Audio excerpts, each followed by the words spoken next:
Good morning and welcome back for this last session for the Science and Society for this MARRES Symposium. So I'm really glad to take the lead today.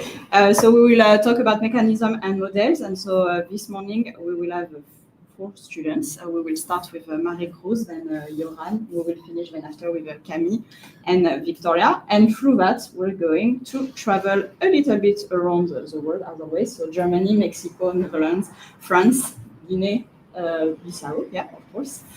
So thank you so much for the Max Planck Institute, Cozumel Ocean Research, NIOS, and Blue Seeds for welcoming our students.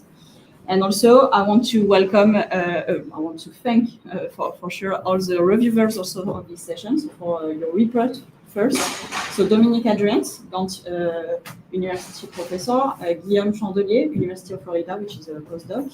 You have Timothée Cook from Blue Seeds, science officer, who is going to be also a jury member today. Nadia Lafitte from Université Côte d'Azur at INCN. We have Aziz Mula, Université Côte d'Azur at Ecology. Joseph Roche from the Climate Foundation, project manager, which is going to be also a member of the jury this morning, and Brian von Elsen, also from the Climate Foundation, executive director. And so to welcome them this morning, I talk about some of them. So thank you already to Timothée, to Joseph for joining us, but we also have the great chance to have Anne Pajot from Sea Earth joining us.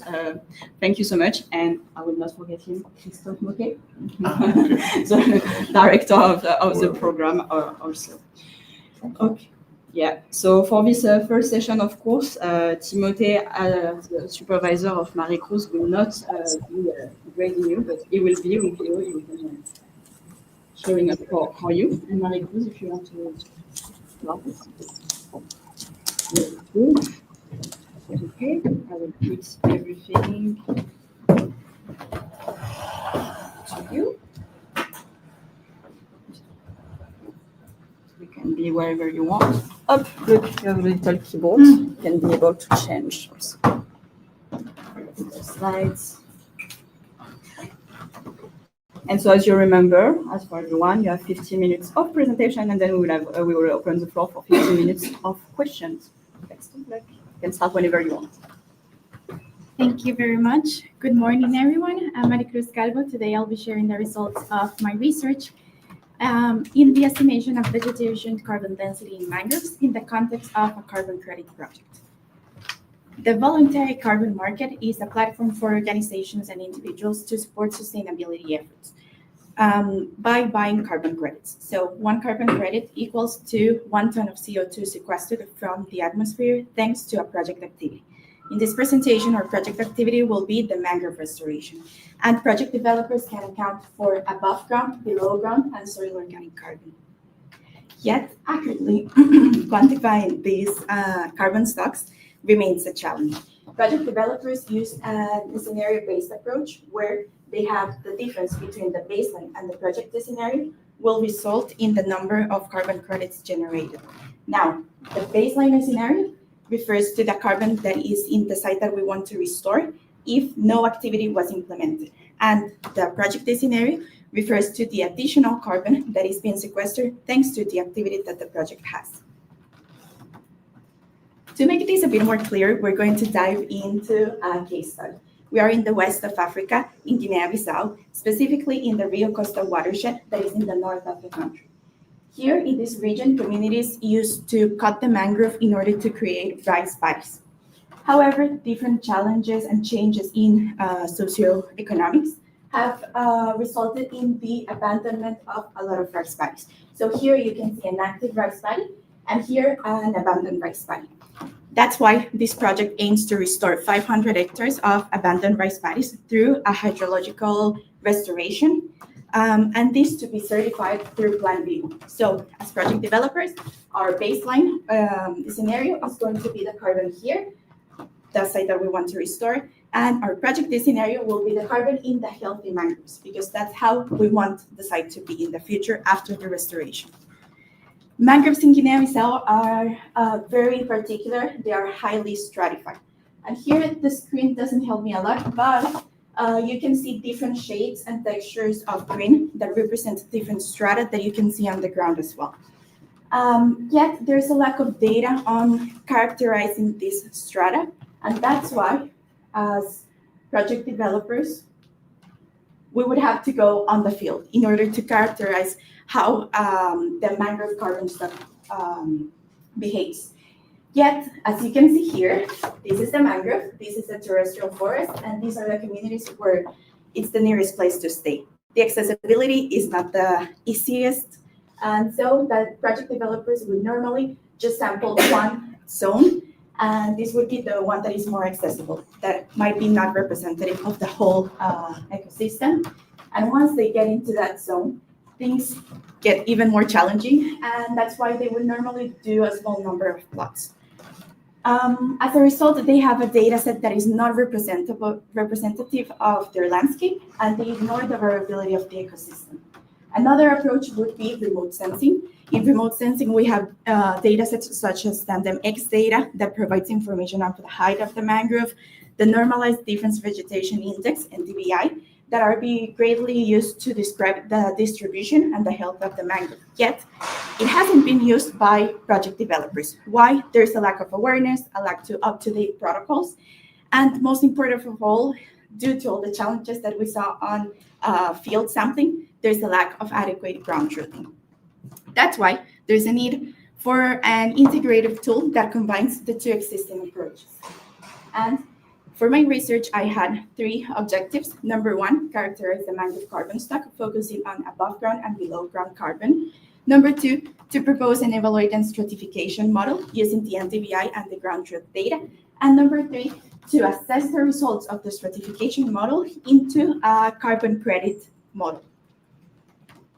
So we went into Guinea Bissau, the Rio Costa watershed. We visited 3 communities, and we positioned a total of 8 transects, and we wanted to capture the height variability of the site. So the location was defined based on the tandem X data.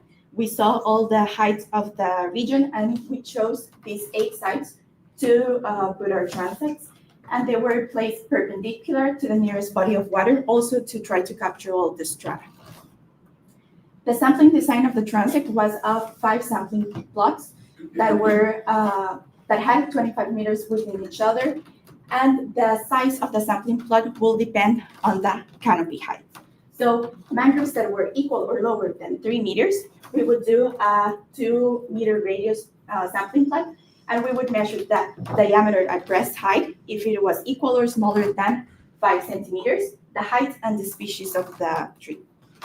Then, if the canopy was greater than 3 meters, we would keep the same sampling point as before, and we would do an additional one of 7-meter radius, where we would measure the DBH, or the diameter at breast height, if it was greater than 5 centimeters.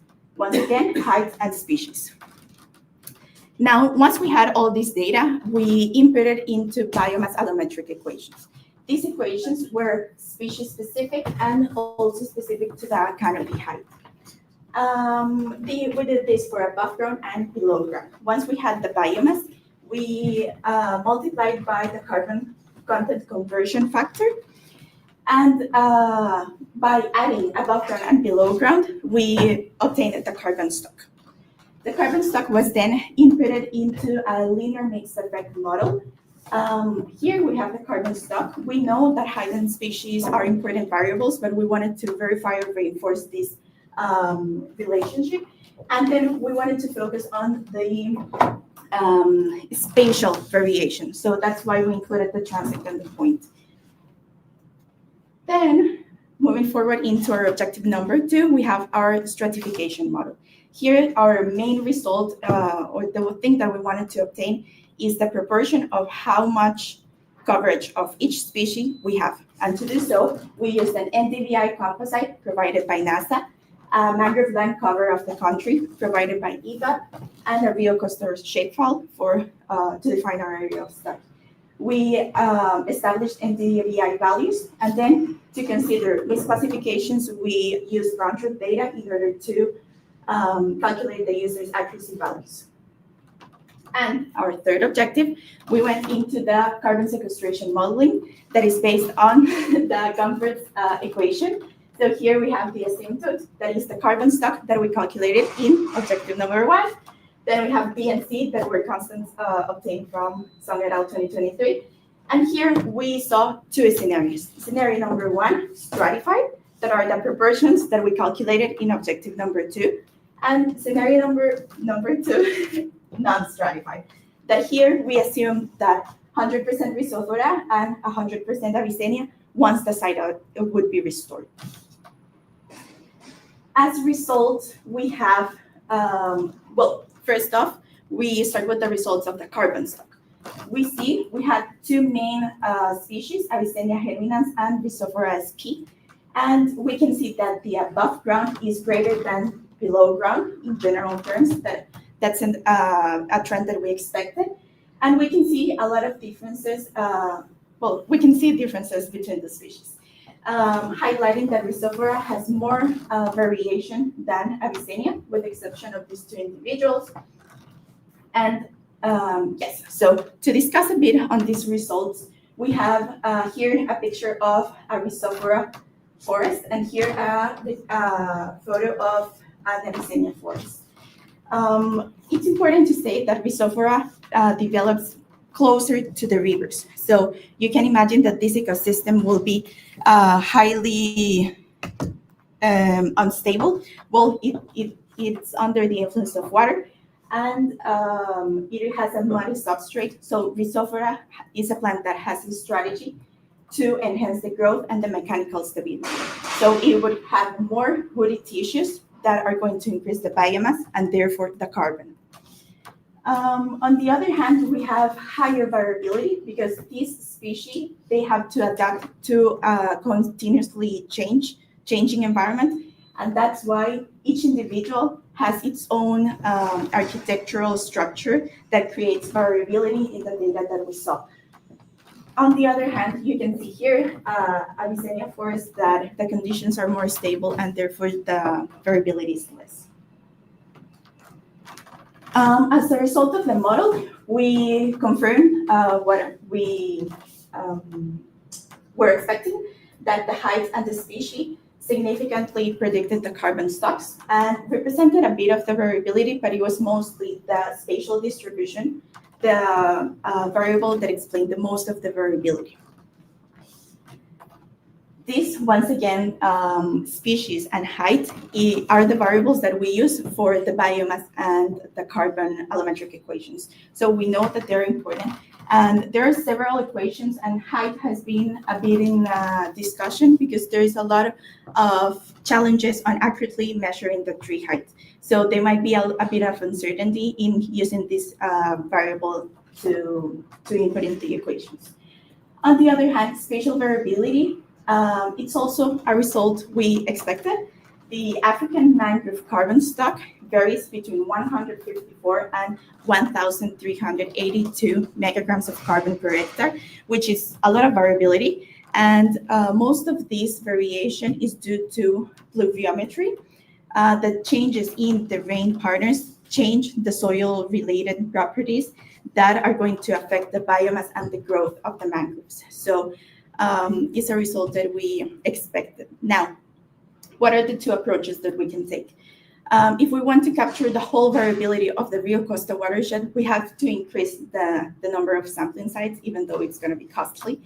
But if we take it from a point of view of a project developer, we have to have a sampling site next to a restoration site. That way we can ensure that the properties are similar and that we are making the assumptions the correct way.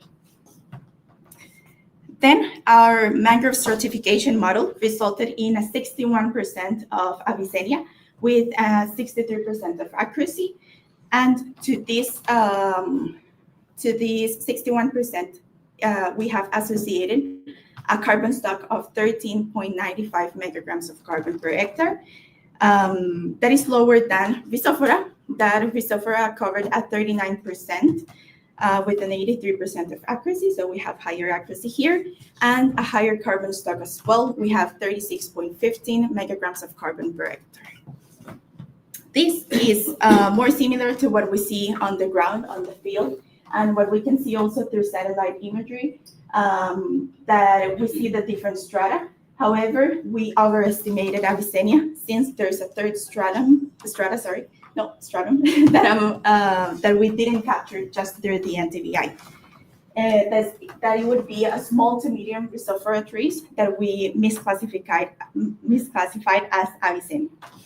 How can we solve this problem? Well, we want to complement the NTVI model with height-based data in order to identify this.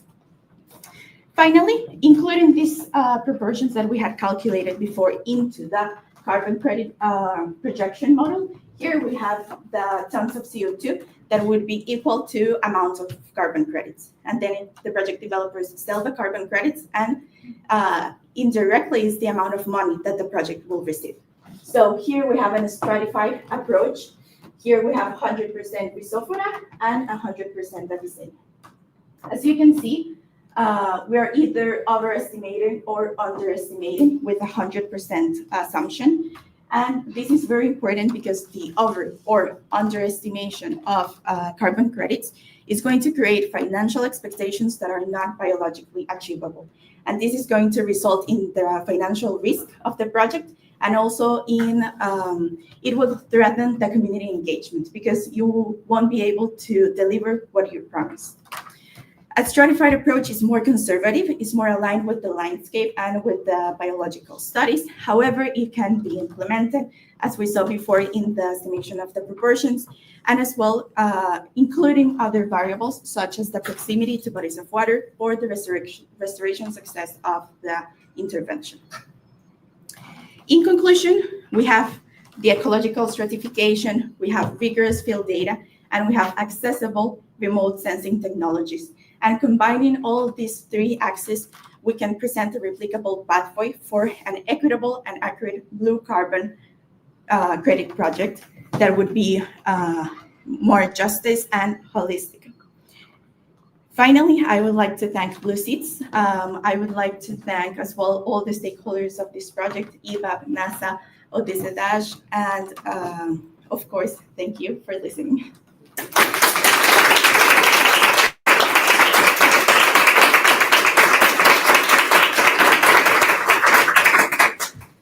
Thank you, Maricruz. So we will open the floor, of course, to the different questions, and we can start maybe online. So if you can start with one or two questions, we will do a tour, and if we have more time, I will come back to you. But maybe Anne, if you want to start. Yes, sure. Well done first for the presentation. This is a great amount of work that you did, clearly. Let me see my questions. First, I was curious about the method. Can you explain again, or explain, Adol, how do you exactly do the remote sensing? I think it's an NDVI method in the beginning. Yes, for sure.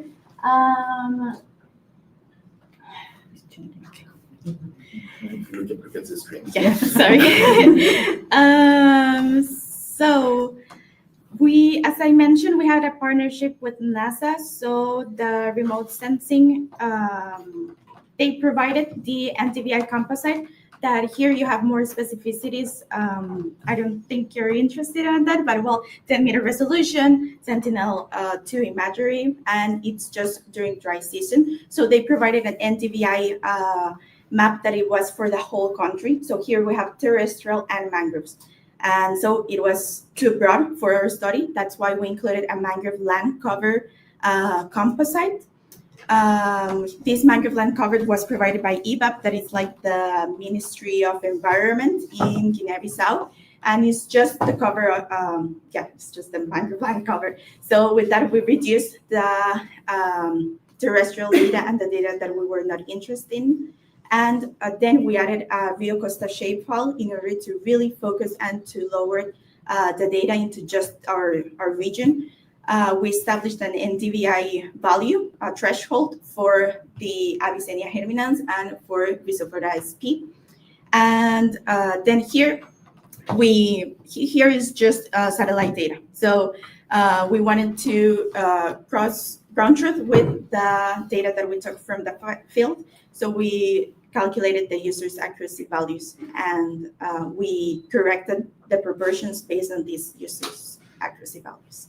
I don't know if that answers the question. It's perfect. Very detailed. Thank you. Okay. I won't have the time to ask all my questions,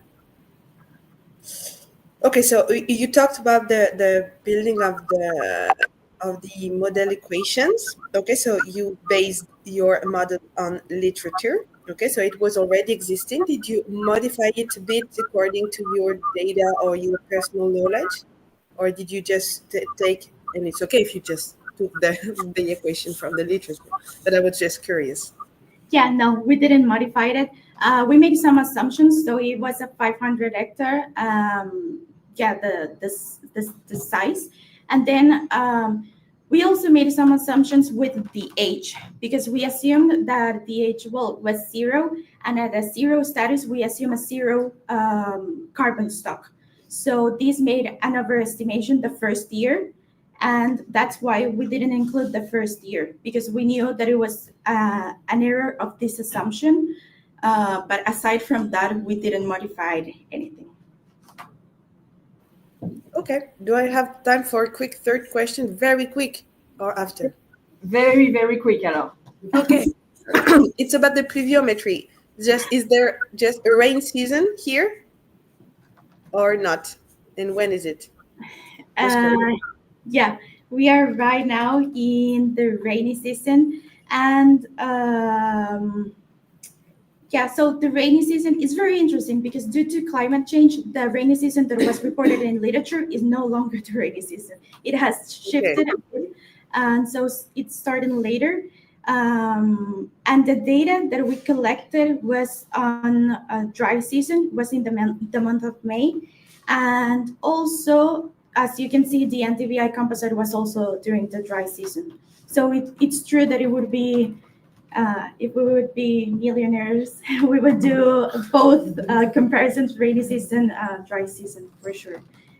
But I feel, sorry, just to clarify, here the pluviometry that I discussed was more in general rain patterns. We have regions where it rains more, like in general through the whole year than other regions. So that's what I meant. Okay, thank you so much. You're welcome. Thank you, and I will leave the floor to Joseph. Hi, good job on the presentation. I was just wondering, so you identified the canopy height as one of the major identifying factors for determining the biomass. And are you aware of any methods, whether using satellites or drones, that would be able to give you that canopy height over a larger area without having to do the on-site measurements? Yes, we haven't been able to explore the drone part, but we can do a photo mosaic with the drones, and it would be really cool to have the data. But then again, it's really important to have the actual measurement on the ground, on the field, at least for a first step of the model, in order to verify that the data that we're using is correct. So here we have also the TandemX data that is very good, high quality data, and yet we have to ground truth it. And it's mostly because of the rigors that the certifying agencies require. We don't want to, I believe that in the carbon credit industry, they have done a lot of mistakes before, and now that we're more advanced in the blue carbon, they want to be really rigorous, and project developers as well, to follow the highest quality standards in order to ensure that what we're selling, it's actually what we measured on the field.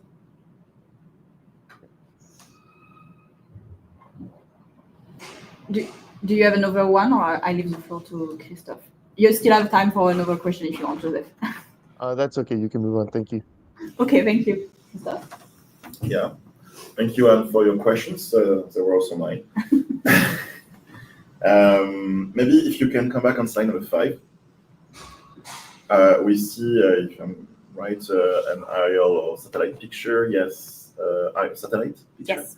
Of mangrove, so we can clearly see 2 colors. If I understand, the more pinky one is the one still used for rice cultivation. Yes. So here we have the active rice paddy. Sorry because the quality is not the best in this spring, but you can see that it was cultivated, and they are in the period of burning the straw. I believe that's the right translation, and that's why you can see it. And you can see that the furrows are very detailed. And here we have the abandoned rice paddy where we see remnants of the furrows, because in nature you won't find these straight lines. So we knew it was cultivated before. And okay, my question is, so do you know why it's this part that is still cultivated and not the other one first? yes, so there was a lot of migrations in the communities, so they don't have enough manpower in order to cultivate all of the parts that they cultivated. I believe this one,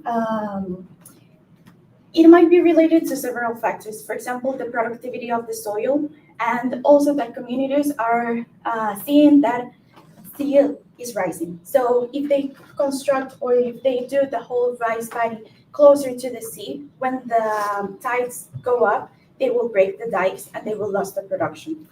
So it's exactly where I wanted to go for the efficiency of the restoration.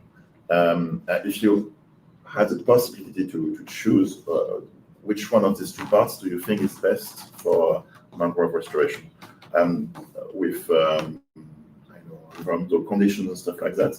What about the chance for mangrove to stay longer on? Is it easier for mangrove to regrow close to the shore, or here? Well, you can see that the mangrove here is in great conditions, and we also want to. This is a very community-focused project, and so we also want the community to be able to cultivate this rice. So I believe that by restoring this area, we can create a buffer that would prevent the wave to impact the rice paddies that we have here, and that way they can continue to cultivate there, and that would ensure safe food security, and that would ensure also a bit more of protection for the communities that are not very far, like the village from here.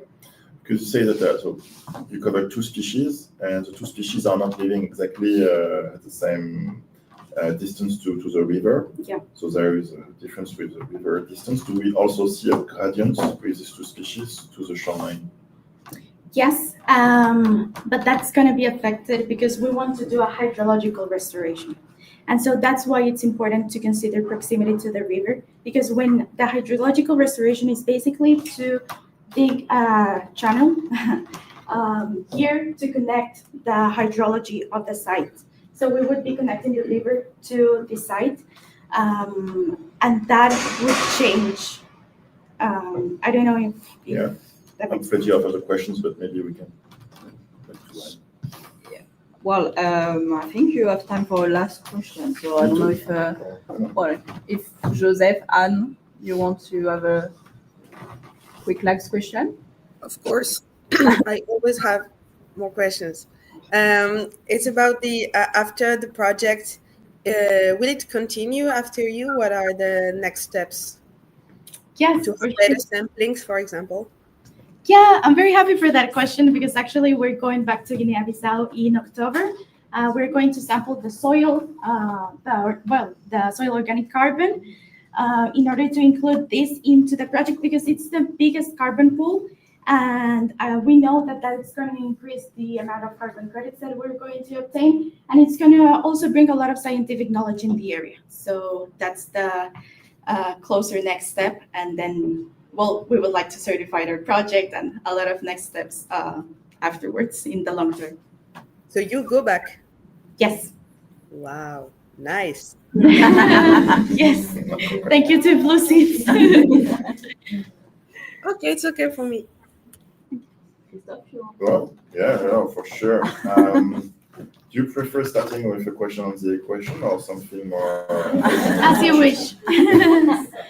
So I will go for the equation and something more. Okay.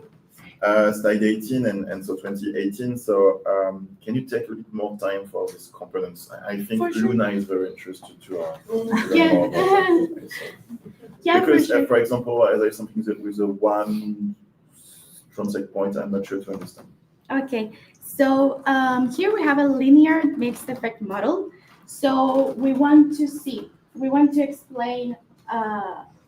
So we have a variable that is constant, and then we have several other variables that might change. So our carbon stock is going to be our dependent variable. We want to see how this variable is affected or how it changed according to the other variables.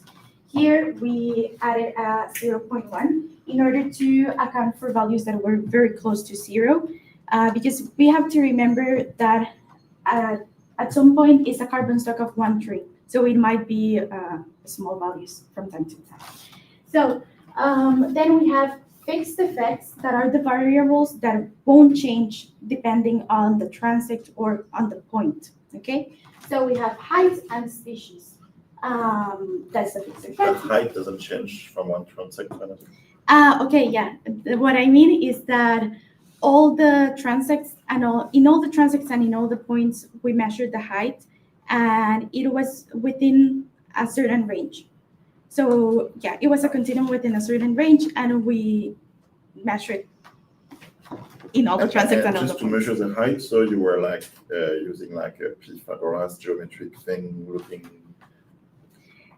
It depended. We had a 7-meter stadio rod that is just a very big ruler, a 7-meter ruler that we used to measure trees that were lower than 7 meter.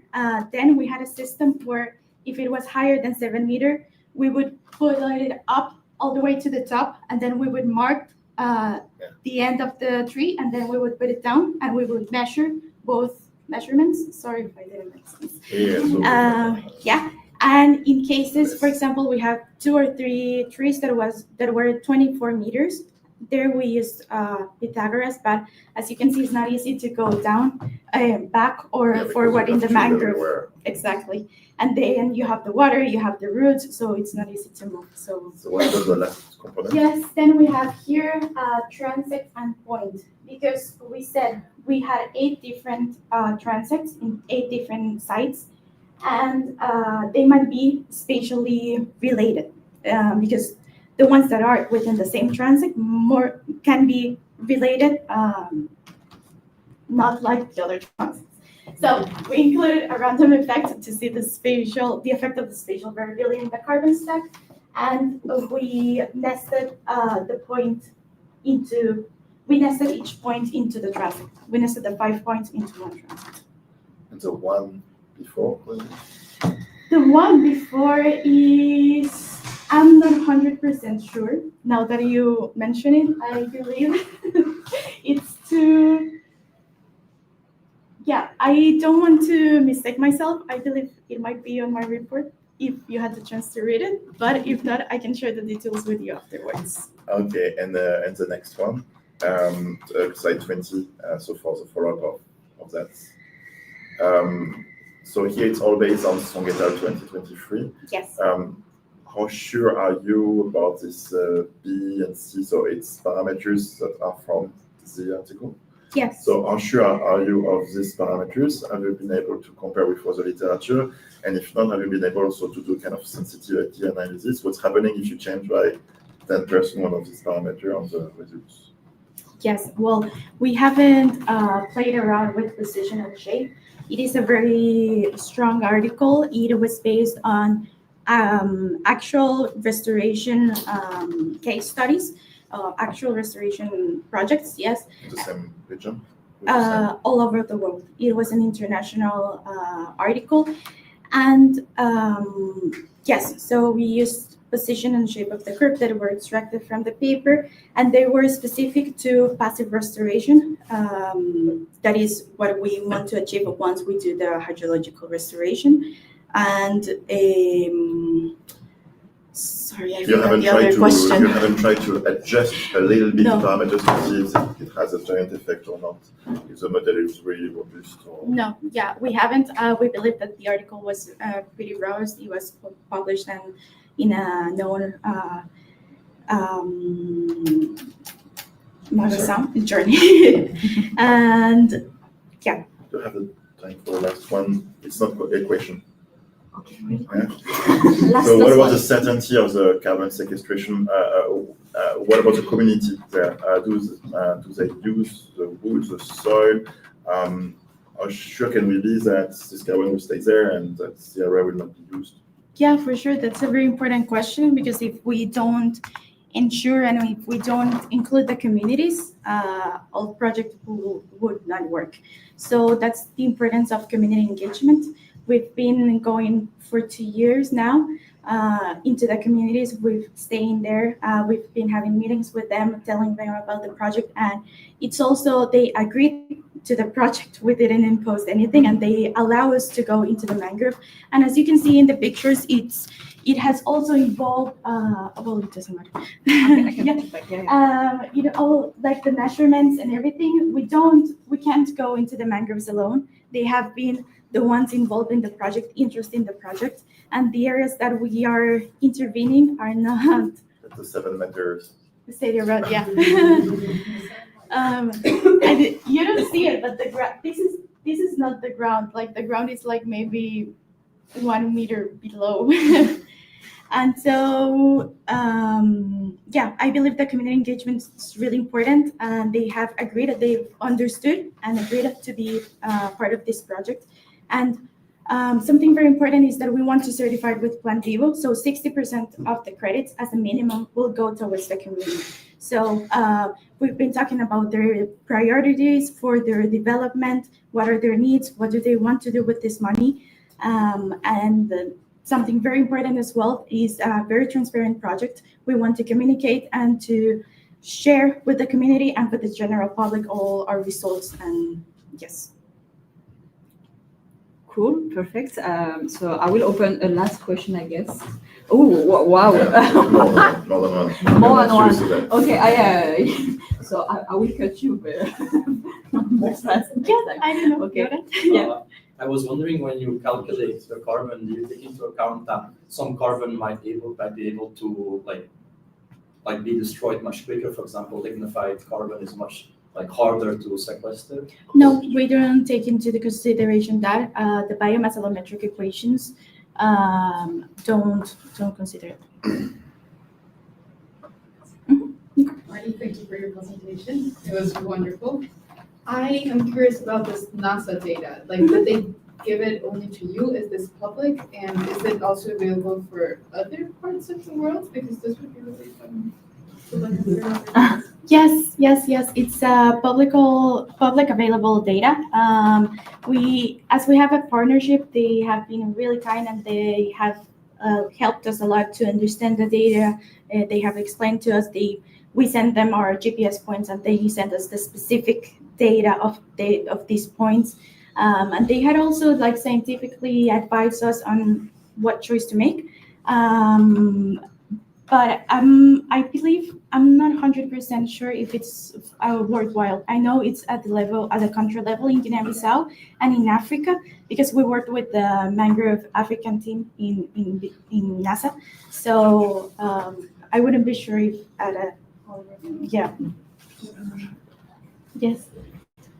Thank you for your presentation. It was awesome. I'm just wondering how this project started, like how students from Bordeaux ended up with this community in Guinea Bissau, because it's a restricted, it's like 2 mangrove paddies.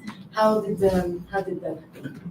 Well, our founder, Tomabine, he had worked in Guinea-Bissau for quite a while, and my supervisor, Timothy Cook, also had a visit in the country, and it was kind of an idea that emerged, and it did emerge some years back, but it was hard to find the funds in order to develop the whole project, and we also had to learn a bit more about carbon, because Blue Seeds has been working with blue carbon, but in the Med Sea with seagrass, and now getting into mangroves was also a challenge. So we had to learn a lot, and that doesn't really answers your question, but it's a bit of the story. It's a long story, and now we're happy to have a lot of partners in the field and to be working actively present in the country. Cool. Well, thanks for your question. I think I have a last one online this time. Also. Okay. So you just saw Fabian saying really great job, but also was curious if you see any potential in a floating mangrove project. There is a follow-up of for example, as Bregang, water arbors or marina. Well, sure. So the context of the country, it's very particular. It's a country that's still developing. It's still a developing country, and there's one harbor and there's no money. There's like a port, and I believe that what it's really interesting about these projects is to make it a project for the communities. We are not here to take a part of the credits or to be a Blue Seeds project, but to empower communities to say, now this is going to be my project and we are going to take advantage of this. And I believe that harbors or marinas wouldn't have this connection with the communities there. And also, Guinea Bissau has an amazing, incredible mangroves. I don't think we want to lose that opportunity. So, okay. Well, thanks. And just passing along then a lot of congrats, of course, on so you can have him, yes, of course, also from all the young ones connected with us this morning.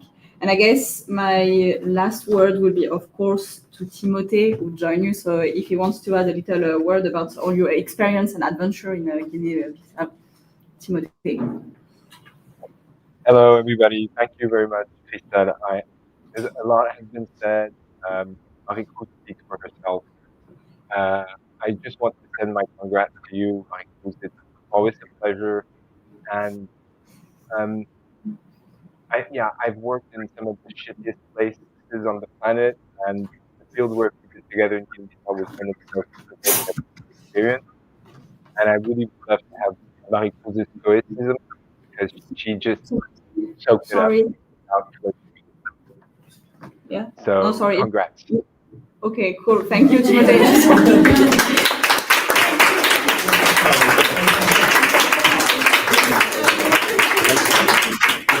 I would just like to add that we are recruiting Maricruz at Blue Seeds, so we're doubly honored that she's going to continue to work with us on this project and hopefully on other projects. So very glad to have you on board, Maricruz. Well done again.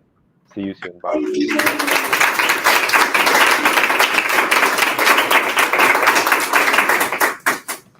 Well, thanks so much, Timothée. So it will be the time for our next presenter. I'm just trying to push everything. Yeah. This on the keyboard. So yes, Joran, if you want.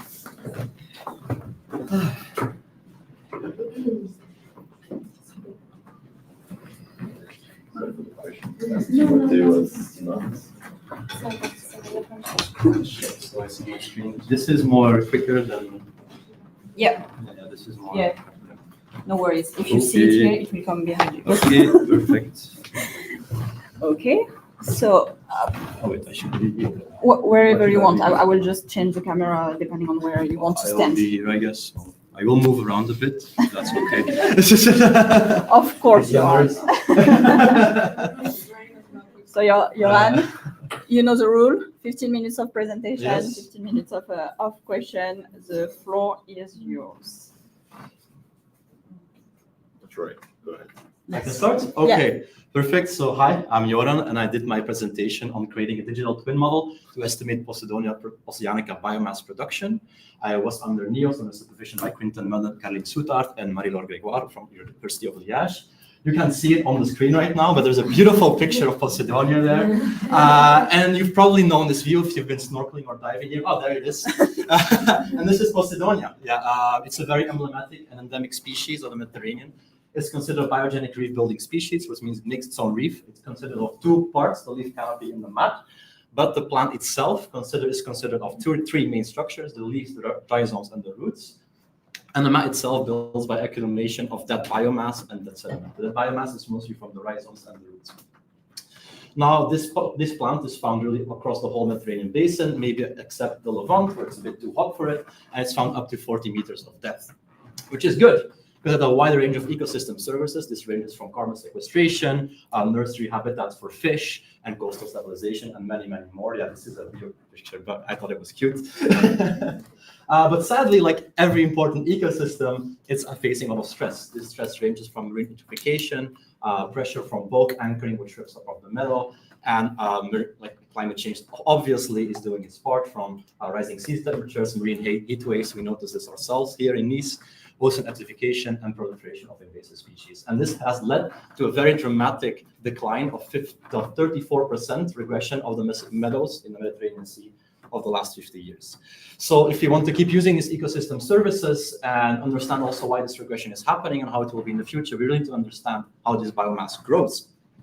And this is what I looked at. So I tried to predict this Posidonia oceanica biomass production from light temperature and wind data, and also looked how this growth process are affected by temperature and light.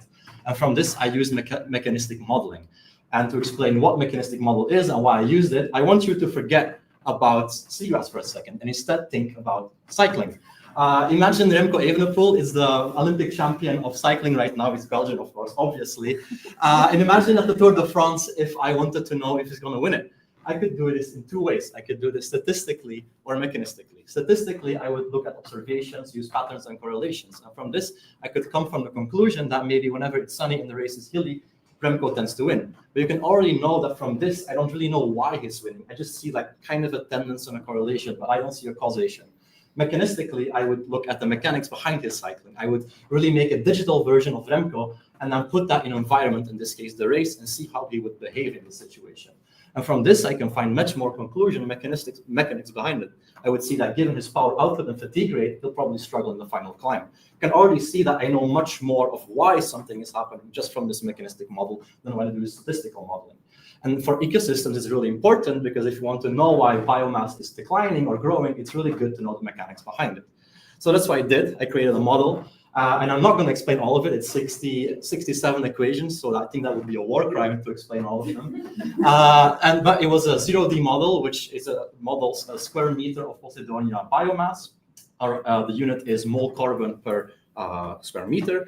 And I use 3 forcings. All my data comes from Calvi Bay in Corsica. So temperature, wind speed, and light is forcing. And I had validation data as well, biomass and oxygen data, which were collected there in 3 years. And also I found a supplementary study, which used the same oxygen data I used that calculates gross primary production. And because this is also a mechanism in my model, it would be nice to compare it. As I said, I'm not going to explain my whole model, but I'll explain a part of it. So these are my main state variables. So it's the leaf, the rhizomes of the roots of the plant, and they have a bunch of growth and loss processes. And if you can really simplify it, you can see that it kind of has 2 states throughout the year. One is through March and September. And in this state, net primary production is really high because of low sun temperature. And 74% of the stimulants, so the photosynthetic product, go to the leaves and the rest of the rhizomes and the roots in my model. This growth also, of course, needs nitrogen, and this is done by the roots, which is then stored into the rhizomes. Then, of course, there's some loss. Wind mortality is really just the wind ripping off the leaves, which is not good. And then you also have senescence. Senescence is this controlled mortality kind of that trees have. In this part of the year, it's almost 0. But from senescence, it's able to recycle a bunch of the nitrogen and the carbon of the leaves and put it back into its system, which is really important because this plant is in an oligotrophic environment, even though it sustains high biomass, which makes Posidonia really interesting. Then also you have some root and rhizome mortality, and part of this mortality gets sequestered under the ground permanently as carbon sequestration. Then finally, in this time of the year, you have your mobile rhizomes. This means that in this time of the year, it can use its rhizomes, the carbohydrates in the rhizomes, to enact growth, because photosynthesis in the beginning of March is not really good enough yet, but it already wants to start growing, but the mortality is really low as well. So this kind of kicks it off, and it can use the rhizomes as reserves. Then during the rest of the year, net primary production is lower. Oh, this is really slow. And so net primary production is lower, but senescence is really kicking off. It starts around, well, it's based on day length, which is a function of latitude, but it starts around the end of September here, and here it starts really kicking off, and a lot of the nitrogen and the carbon gets recycled. And also, I forgot about this, but also 0% of the assimilates in this time of the year of the net primary production, they go to the leaves. So literally all of the photosynthetic product, they go to the rhizomes and roots, so it's able to build up its rhizomes that it can use them in March to start really growing fast as possible, because the leaves, they will be killed off anyway during senescence. I also have a bunch of other state variables to really close the ecological loop, but I'm not going to talk about them because I didn't have data to validate them, and also it would be too long. Now, I also did a parameter analysis. So I looked at specifically how sensitive my temperature parameters are. This is how the plant reacts to temperature. and also how sensitive light parameters are. I did this by using an algorithm from the FMA package, which essentially makes my parameters vary by up to 5%, and then gives it almost like an error bar, not really, but it looks very similar to an error bar to see how sensitive these parameters would be in the output.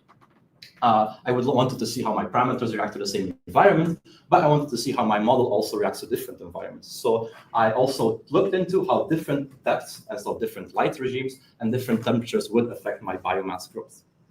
Now to go to my results, so these are my outputs. Very nice graph. So this is my model output, and these are the observations I used to validate it. You can see from the leaves that it's quite well. It's maybe not as high, but it seems to follow it quite well. The senescence is really this drop here. It seems to be a bit too early. The roots and rhizomes, they don't follow that same dynamic pattern, but I will explain this later why in the discussion. And the oxygen, well, I kind of ignored the oxygen, so I will talk about why I did that later, but it's not really good at all. Some other nice numbers that I use to validate my model is that around an average of 28% of the assimilates annually go to my below ground. 33% of the annual nitrogen requirements comes from the recycling in the senescence, and 20 grams of carbon per square meter annually was buried in the long term, so fully sequestered. Looking at more of the mechanics of my model, you see here the gross primary production, the respiration, and the net primary production of a square meter throughout my 3 years I had observations of. The most important part here is the net primary production, where you can see that in winter, it almost goes below zero. I mean, it does go below zero. Then while in summer, it keeps going up and almost goes up to 0.2 mole carbon per square meter per day. For my sensitivity analysis, first my temperature parameters, the first thing you see is like this bar. Essentially, this is my model output, and this bar is my sensitivity. And you can see that the temperature parameters are really sensitive. This has a lot of applications, like how it, but what also is nice about it is with this added variation, you can see that suddenly my observations are much more in that wider range. So this could just be explained by a natural variation that this plant might have. Then looking at my light parameters, suddenly changing it by 5% makes it very, you barely see it. I don't know, from the back you can even see it, but the bar here is very small. So you can already see that my light parameters are much less sensitive than my temperature parameters. Now more at my environmental response analysis, if you look at a different temperatures, so here it's 7, it starts going up, and then suddenly it reaches this optimal temperature range, and then because of ongoing after the optimum range, the photosynthetic rate goes down, and the respiration mortality keep also going up because it scales with temperature. It clears things down until it's almost essentially dead.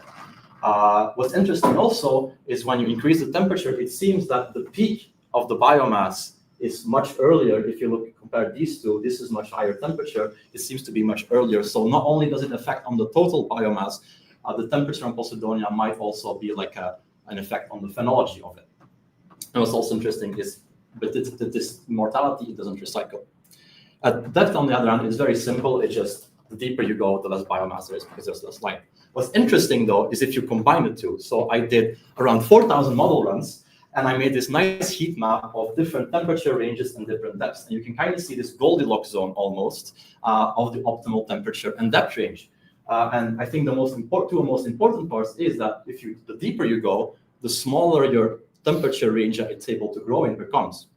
And also, I don't know if it's super visible from the screen, but when you go colder, it doesn't go down as much as when you go hotter. And that's because, as I said, the respiration mortality scales with temperature. So it becomes a less dynamic system. So it becomes, it has less photosynthesis, but also has less respiration and less mortality, which makes it able to hold on a bit longer. But it also makes it much less dynamic. For my discussion, it seems, the formatting went a bit wrong, but it seems that with added sensitivity, the model seems to be quite accurate.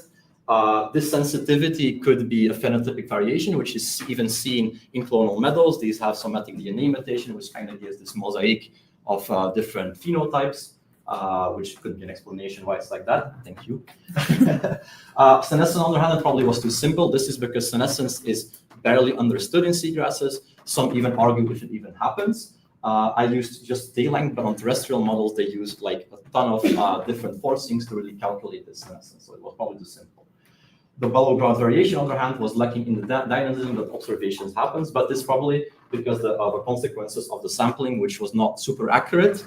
I didn't do the sampling myself, I just got the data set, but it wasn't very accurate and probably has a lot of local variation as well in the biomass.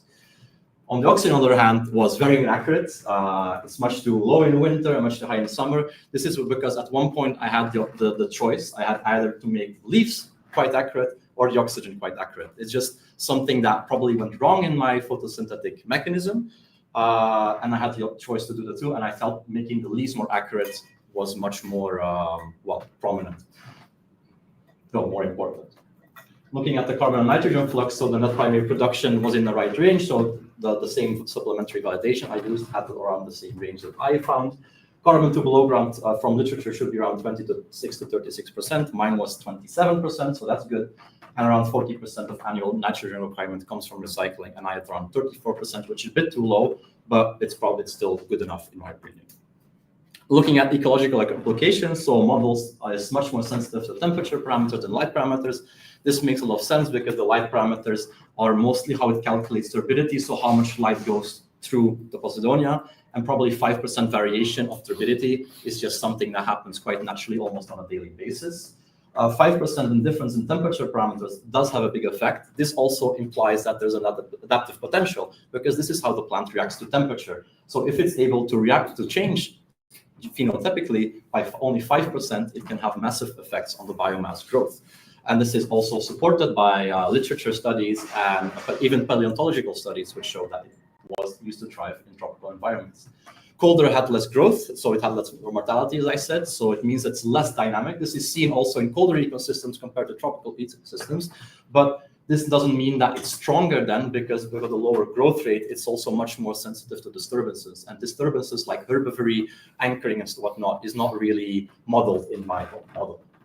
And finally, deeper meadows seem to be much more affected to temperature changes. That's because, like I said, temperature is has much smaller temperature range when it's deeper, which means that 1 degree in temperature, I think the meadows are projected to change around 1.5 degrees to 5 degrees.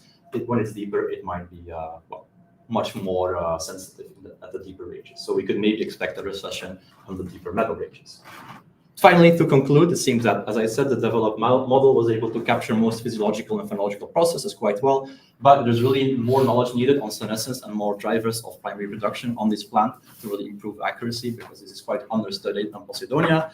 However, the model showcased a lot of potential adaptive capabilities Posidonia oceanica could have, which is good because meadows at higher depths might be more vulnerable to increased sea warming than we thought. I would like to thank, first of all, my supervisor, Quinten Mudde, and my promoter, Kaline Soutard, and Marie-Laure Grégoire for the support across these 6 months. I didn't know anything about modeling. I don't know the slide is not updating, but it says thank you. And also, of course, everyone here for the nice 2 years we had. Thank you for your attention.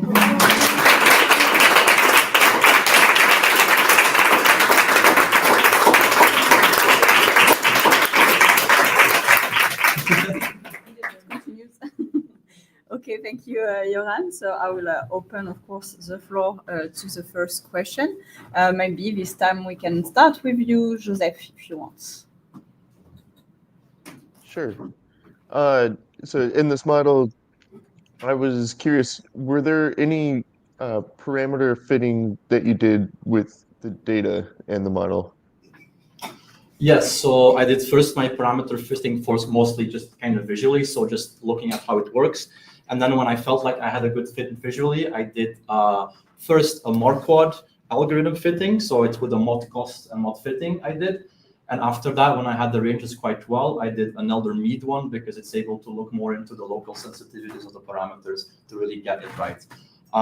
I did that for some parameters, but some parameters I got from literature. Like, for example, my temperature parameters, they were experimentally based, so I tried to not touch them as much as I could because these are well-established values. Okay, and roughly how many parameters would you say you were able to fit versus that you got from literature? So I had around 60 parameters, and I think I fitted, I'm not super sure, but I think around half were fitted and half were from the literature. Okay. And then the noise in the model, where in the model does that noise in the graphs come from? You mean the sensitivity? Yeah, I think on the results page. You mean these graphs? Yeah, in these graphs. So you can this see is an algorithm of the FMA package called sensitivity variation, and essentially what it does, you feed it your parameters, and it makes them vary it up to 5%. So it tries out as many combinations as you want. I think I did around 500 combinations, and essentially it creates this sensitivity bar that you can see that kind of uses the output then as a mean. So the noise is really the sensitivity by varying my temperature parameters up to 5%. Well, I guess I mean more so the curve in the center rather than that curve. It looks like there's some noise or jitteriness to it. I'm wondering where in the model. Okay, sorry. Model does that. I didn't really look into the exact mechanics of how they are growing during the day, but these are probably temperature fluctuations or light fluctuations. These are like validation data they have. It's real, so obviously there could be maybe a heat wave. I know at the supplementary data they also talked that these 3 years, so it's 2007 to 2009, were very first off, they didn't have a lot of wind, which also made the nutrients a bit off. So in general, these are a bit low in biomass years, but probably the jitter is, I would imagine, from temperature or light, because these are the main drivers of my photosynthesis. Thank you. Thank you, Joseph. Okay, Timothée. Thank you. Thank you, Gohan. Really interesting. Modeling seems very complicated usually, which it is not necessarily. So thank you for making that effort to try and present something which is not always easy to share. Yeah, I have mainly one question about how do you intend to test this model, and have other models of a similar sort been developed by others and tested, and what were the results? So really like a biomass growth model, I think the only one I found was one in 2004, which based itself mostly on the nitrogen composition of the Posidonia, but it had similar, it was a similar idea. Validation is mostly done, as I said, through these observations, which we don't have a lot of. So probably this model really only works well in CalV. We try to look at more areas which we could validate it from, but it's quite hard to find biomass of these, especially of these 3 main organs. Most of the monitoring work that's being done uses shoot density and shoot length, because this is less invasive, of course. And there's no real big way to calculate shoot length and shoot density to biomass. But in general, it's just, as I said, it's visually validating based on your observations, and also there's algorithm that essentially they kind of calculate the cost of the model of how far it is from your observations, and then you can switch up your parameters to make them. It looks at local minima technically to see what the best parameters are to make it the most accurate. So it's a combination of kind of common sense and knowing your ecosystem, and also algorithms. Okay, thanks. I guess a follow-up question would be, do you intend to try, even though granted there's no way to validate it yet, but play around and see how scaling this up, let's say at the Mediterranean level, what the results would be? What would it look like? Wouldn't that be interesting to try and do some spatial modeling of according to different scenarios that the IPCC shares with us? That's a really good question, because that's actually the plan. This is part of a bigger project called Nekton, which uses Copernicus data to make ecological modeling. So the plan is now to further parameterize it and then publish the model. And then afterwards, we will, as you said, scale it up to the whole Mediterranean scale. There's already been a habitat suitability model made for Posidonia. So essentially, that it's more statistical. So it creates a value of 0 to 1, which has the probability of Posidonia being there. And we want to integrate this model with this model to kind of look at how well, Posidonia will grow across the Med, and then, as you said, use different IPCC scenarios, because now I did it very theoretically. I looked, for example, at my temperature and depth graph is very theoretically, but obviously, maybe if you look at it on a Med scale, it will be much different, because of course, temperatures change are very different across the whole Mediterranean basin.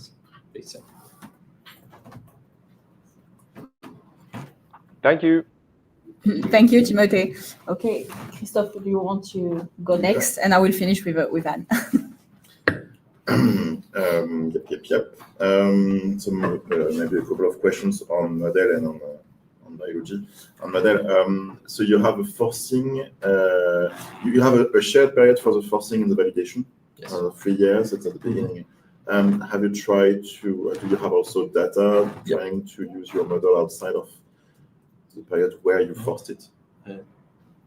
I think there's a slide. Oh, there's a slide I hit sadly, but I did do a 10-year. Just to look into how the 10 years would look. I did a 10-year simulation of just using all of my forcings. Was it quite interesting because it had a continuous drop in biomass, so it keeps going down. Of course, there's no way for me to validate this. Maybe it would be because I know in Calvi they do a lot of monitoring to contact them and see how it actually went down.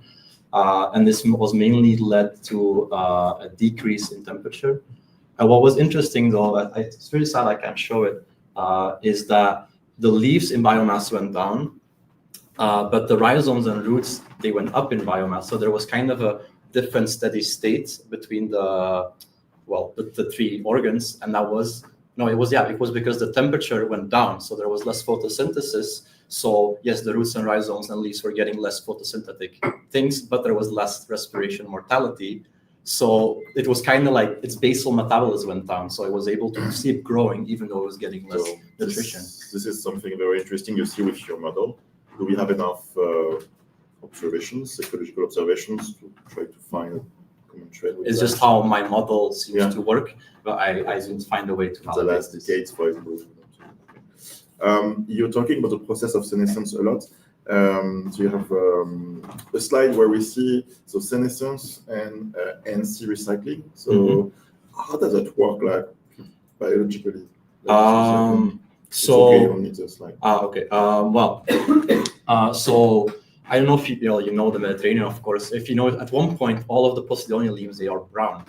It's because they are taking away all of the nutrients and carbon, just like trees do. They take it away and store it into their storage organs, which are rhizomes in my model. And then afterwards, it just let it die. So it can just be taken away by the wind. So that's how it does it. It does it like a controlled death. And from this controlled death, it's able to just, take away, absorb most of its nutrients. It was quite difficult to do because, it doesn't do a bit of carbon. It's mostly for nitrogen because nitrogen is really important for Posidonia. So essentially in my model, I give it a respiration cost. So my hypothesis is that this thing costs energy. I mean, it's reallocating. So I give it a carbon cost. So in that way, I can make it recycle less carbon than nitrogen. You're talking about nitrogen, and I saw that most of your units, your currency is carbon. So it's more of carbon per square meter. How do you deal with nitrogen? So nitrogen, if I can see my slides. So most of the state variables, they are in carbon, but they have an associated nitrogen. So I say around 10% of the carbon in state variable has nitrogen in it. So I give 10% of the carbon. So I just say, if I want to know how much carbon is in roots, I take the carbon and I do it. I multiply it by a ratio. I say there's a ratio. I'd say around 10% of nitrogen. Where is it based? Experimental studies. Okay. Oh, okay. No, but I will leave the floor to Anne if you have questions. Brett, I'm sure you have. Yes, thank you for the presentation. And my first question will be, what are your predictions for the Tour de France this year? Vingegaard, Pogačar, or Evenepoel, based on your model? Wait, who was the first one? Vingegaard. Oh no, I think it will be Van der Poel, to be honest. I think Mathieu Van der Poel is going very strong and he will probably win. It's his, they really designed the first part for him. It's okay. Sadly. Nice. We'll see in a few weeks. Okay. No, more seriously, I'd like to understand, because I'm not used to models exactly. So maybe it's just me, I didn't understand. So on slides 13 or 14 and after, I don't understand the way you put the graphs, so what you are representing. So you change the temperature or light, for example, parameters within the equation, and then you observed the results of your model. So you mean this slides with the No, before, right before. this one? Yes, these two, for example, temperature and. This just the line, the model output is just my model output that you see here. So it's the same one. Yes. Okay. And, I had a bunch of temperature parameters, and this is essentially how my model reacts to different temperatures, like not to do the same temperatures. So it's how hard it grows on, say, 20 degrees Celsius. And essentially, I made those parameters vary by up to 5%. So it means, like, I think now my optimal temperature is around 21.7. Okay, what if it's 22 degrees, like the optimal temperature? What will happen to the output then? And it does this like 500 times, changing it a little bit. Okay. And then this bar, this fill-in, is essentially those results. So it's the combination of those results. It's essentially I'm imposing a variation on it. Okay. And on the first slide of your results on the 3 years biomass model output, so you said it is accurate, but in my opinion of beginner, except for the leaves, the observations are really far from the model. Yes, because I mostly focused on the leaves, and you're definitely right. Is it because the leaves we talked about a lot, and the leaves, in our opinion, are the most accurate to sample. Because when they did the roots, is they just took the below ground organs of, like, because imagine they didn't do also in the same site, so every observation is technically not the same plant. But for the roots, they just took the below ground organs, they washed off the dirt, and they said, okay, 40% of this is roots, 40% of this, of 60% of this is rhizomes. So they didn't really accurately look into the roots and the rhizomes. And also just these roots, like these below ground organs, they just have a lot of natural variation. Like they did, my model does a square meter, but they made cores of around 15 centimeters. So if you just get a big fat rhizome, then obviously it's going to be really high. If you're just unlucky and you don't get a lot of rhizomes, so we didn't really think it as accurate. So I didn't really want to base myself on the other things. And then the oxygen, it was really my model during the parameterization. It was really a choice of either the leaves or or the oxygen, just of how the piston dynamics work. This is something we will have to look into later, but we decided that we would focus more on the leaves instead of the oxygen. All right. And last question. We are now in 2025, and these observations are 2007, 2008, etc. Do you think the model would be really different considering data from today because of climate change, for example? Because observations, of course, they will change. No? The thing with model is you really try to understand how the plant works. Of course, this has limitations. So technically, it should work the same way in 2025. Of course, I would have to give you data for like forcings from 2025. What might happen is that there might have been some adaptation. This can be plastically, this can be through genetics. So it might react a bit different to some parameters. But technically, a Posidonia leaf is going to work like a Posidonia leaf most of the time, even though it's 10 or 15 years ago, I would say. All right. Thank you. Okay, thank you. And so I guess, I will open the floor to the question in the rooms. No, Christophe will not have the chance to talk anymore. Just to follow up on the first question, do you know if there are some ecotypes for Posidonia in the Red Sea or not? Yeah, so there has been a lot of local adaptations. I know in the Balearic Islands, they're much more acclimatized to higher temperature, I think, if I'm correctly. Obviously, also in the Eastern Mediterranean, they're very good at adapting, because you imagine like this plant has been around for a really long time, back in the Tethys Sea when it was a tropical climate. So it has already evolved to be colder now, and it's really good at adaptations. We even see that now with an increase in temperature, like because this plant does not sexually reproduce every year. It's also not, sexual reproduction is also not in my model, but we see that with an increase in temperature, it's sexually reproducing a lot. So a lot of people think that this is just a response to changing climate conditions, and it's now going to be able to shift to more at being adapted to higher temperatures. So first we will see a lot of loss in meadows, but then they will be like, well, recover, hopefully, of course, if it doesn't go too fast. Yes, Amélie? Regarding your heat map with the temperature and depth correlation, do you think, from what you read or you know of the map of Posidonia, that the depletion of deepest Posidonia meadows could have an impact on the shallowest? I mean, obviously hydrodynamics is really important for Posidonia. This is also a limitation. I only do 1 square meter, so I don't look at the spatial ecology and how more other. Yeah, but I think it definitely could, because this is really important. Well, they could increase hydrodynamics, and then more wind mortality could happen, or yeah, it could definitely. Cool. Thank you for your presentation, Joran. It's impressive, and we can tell that you're enjoying this. I have a question. You already slightly mentioned it. Why is agent reproduction not included? What are the limitations? And do you think it's possible to incorporate this in the future, or it's not in the table? The reproduction really was the main crux of my model, I'd say. We really tried to, but the thing is, it's very hard to know, because reproduction takes a lot of energy. Like, it's really, really highly energetic, like metabolically wise. But we don't really know. It's really a hot topic in Posidonia research, looking at the reproduction, because it's happening much more than before.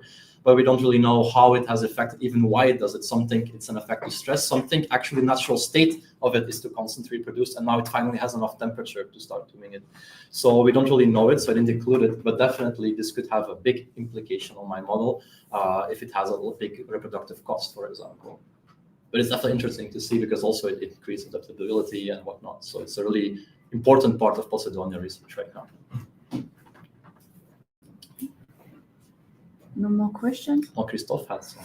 I know. Okay, I will let him have one more. You were looking the whole time. You want to talk about depth or herbivory? No. The slide you have currently on your screen, it's about depth, and I don't know what are the factors that you consider with depth, of course, light, but. So I essentially calculate first part, so the photosynthetic active irradiation. This is a function of, well, just the light it has, which is collected at the surface, and then I calculate kind of how much of the wavelengths come to a certain depth. So you can see like it goes almost exponentially, and then it becomes less. That's for light. This means, do you also consider with depth the fact that you have difference in terms of temperature? Because the temperature is measured at the bottom. So technically this is already in the model, because the temperature is measured at the bottom, like next to the Posidonia. So yeah, you also, okay. Yeah.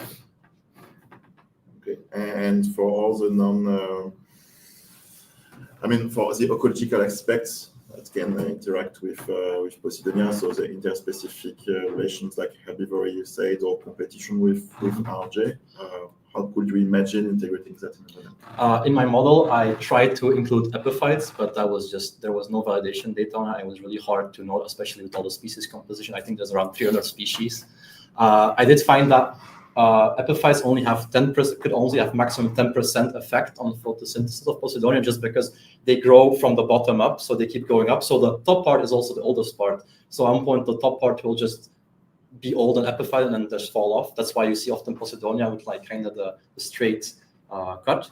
And then from a herbivory, it also seems, I think around 50% of mortality is, according to Posidonia, it's not really eaten that much. So it's also really hard to model this, of course. So we didn't include it, but obviously if there's a bunch of hungry salamas around, then they might really destroy the ecosystem. I was also talking about potential of with climate change and running water. More into depth can have some cover of on Posidonia, but what? Yes. Okay, all good. So now it's time for me to share all people, just also online. So if you can turn if you want. There was a lot of people also for you saying great work, being here. Yeah, there is someone from the family here. We can see. Joran DE GANG is a family member of your. You see, Joran, it's my brother. And I have this last one maybe for you, just to conclude on your session. Last Thank one. you, Elysia. Yeah, obviously, I mean, it can work on Zostera, but it's a very different plant. It has much less of a mat forming thing. I think the density is much less. But obviously, there has been models on Zostera. I think even more than Posidonia, and yeah, it sure would work. In difference, it would mostly be, I guess, the structure and the self-shading would be very different, I think. And of course, some parameters on how it would grow. Perfect. Well, thank you so much, Joran. Thank you. Of course, do not move. You will stay with us. We were just going to take a little break, but we will be back, and we're going in Mexico. So yeah, stay with us. We will be back live at 11 a.m. Thank you, and see you.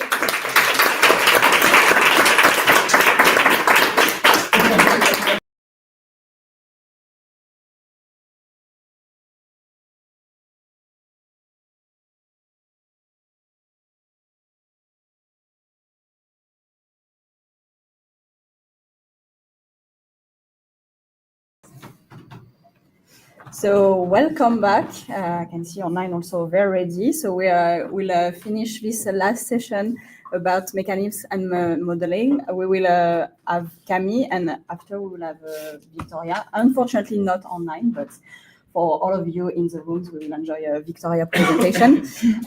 So I'm also really happy to still have a different member of the jury with us. We have Joseph Roche, Timothy Cook, and also Dr. Brian von Herzen from the Climate Foundation, who just joined us. So thank you. Really.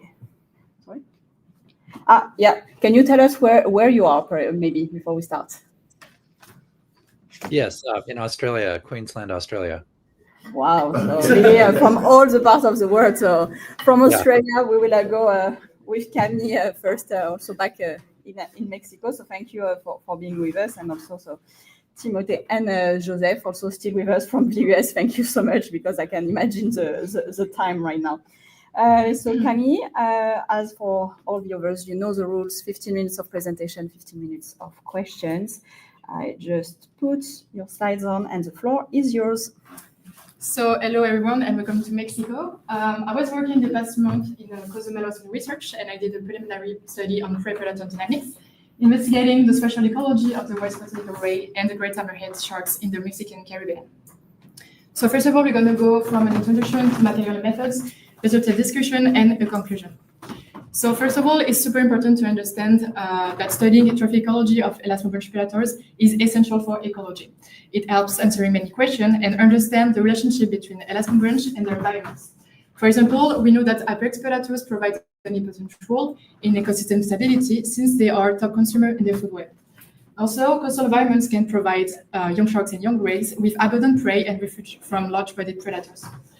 So studying trophic ecology facilitates the identification of critical habitats for the sustainable management and conservation of their population. Elasmobranch are shark, rays, skates, and sawfish. They have, for example, cartilaginous skeleton, branchial respiration with spiracles at the back of their head, and ampullae of the rhizome. They live in apotrophic levels in oceanic coastlines and freshwater food webs, and control the food web structures. So, however, there is many threats to the elasmobranch. For example, in 2021, the IUCN pointed that almost twice more endangered species in less than 10 years, with only 1.15 species more. And the main threat is the overexploitation that concerns 100% of the species. For example, the Mexican Caribbean is the second hotspot of elasmobranch after Australia, with 49 sharks and 26 ray species. And the two main economic sectors, the tourism and the fisheries, have a lot of impact on their population. For example, in 2017, there was 4,000 tons of elasmobranch that were captured. So studying in the Mexican Caribbean, the conservation of elasmobranch is really important. Talking about the apex predator of the Caribbean, here I'm introducing you to the white-footed eagle ray, Aetobatusnarinari, which is a bilateral species in the Mexican Caribbean. It's an endangered A2BT batoid that lives in the Atlantic Ocean, in coral reefs, estuarine bays, mangroves, and seagrass habitats. It's a highly migratory species and high side fidelity species, foraging the bottoms, eating cephalopods and gasteropods. It has also 4 to 6 spines on the back of the tail that are venomous to help them protect against the predators. Talking about the predators, this is the great hammerhead shark, Sphyrna mokarran, which is the principal predator of Aetobatusnarinari. It's a critically endangered species, living in coastal areas in tropical and subtropical regions. But there is also 2 other predators, the scalloped hammerhead shark, Sphyrna lewini, and the Cachinarius perezi, the Caribbean reef shark.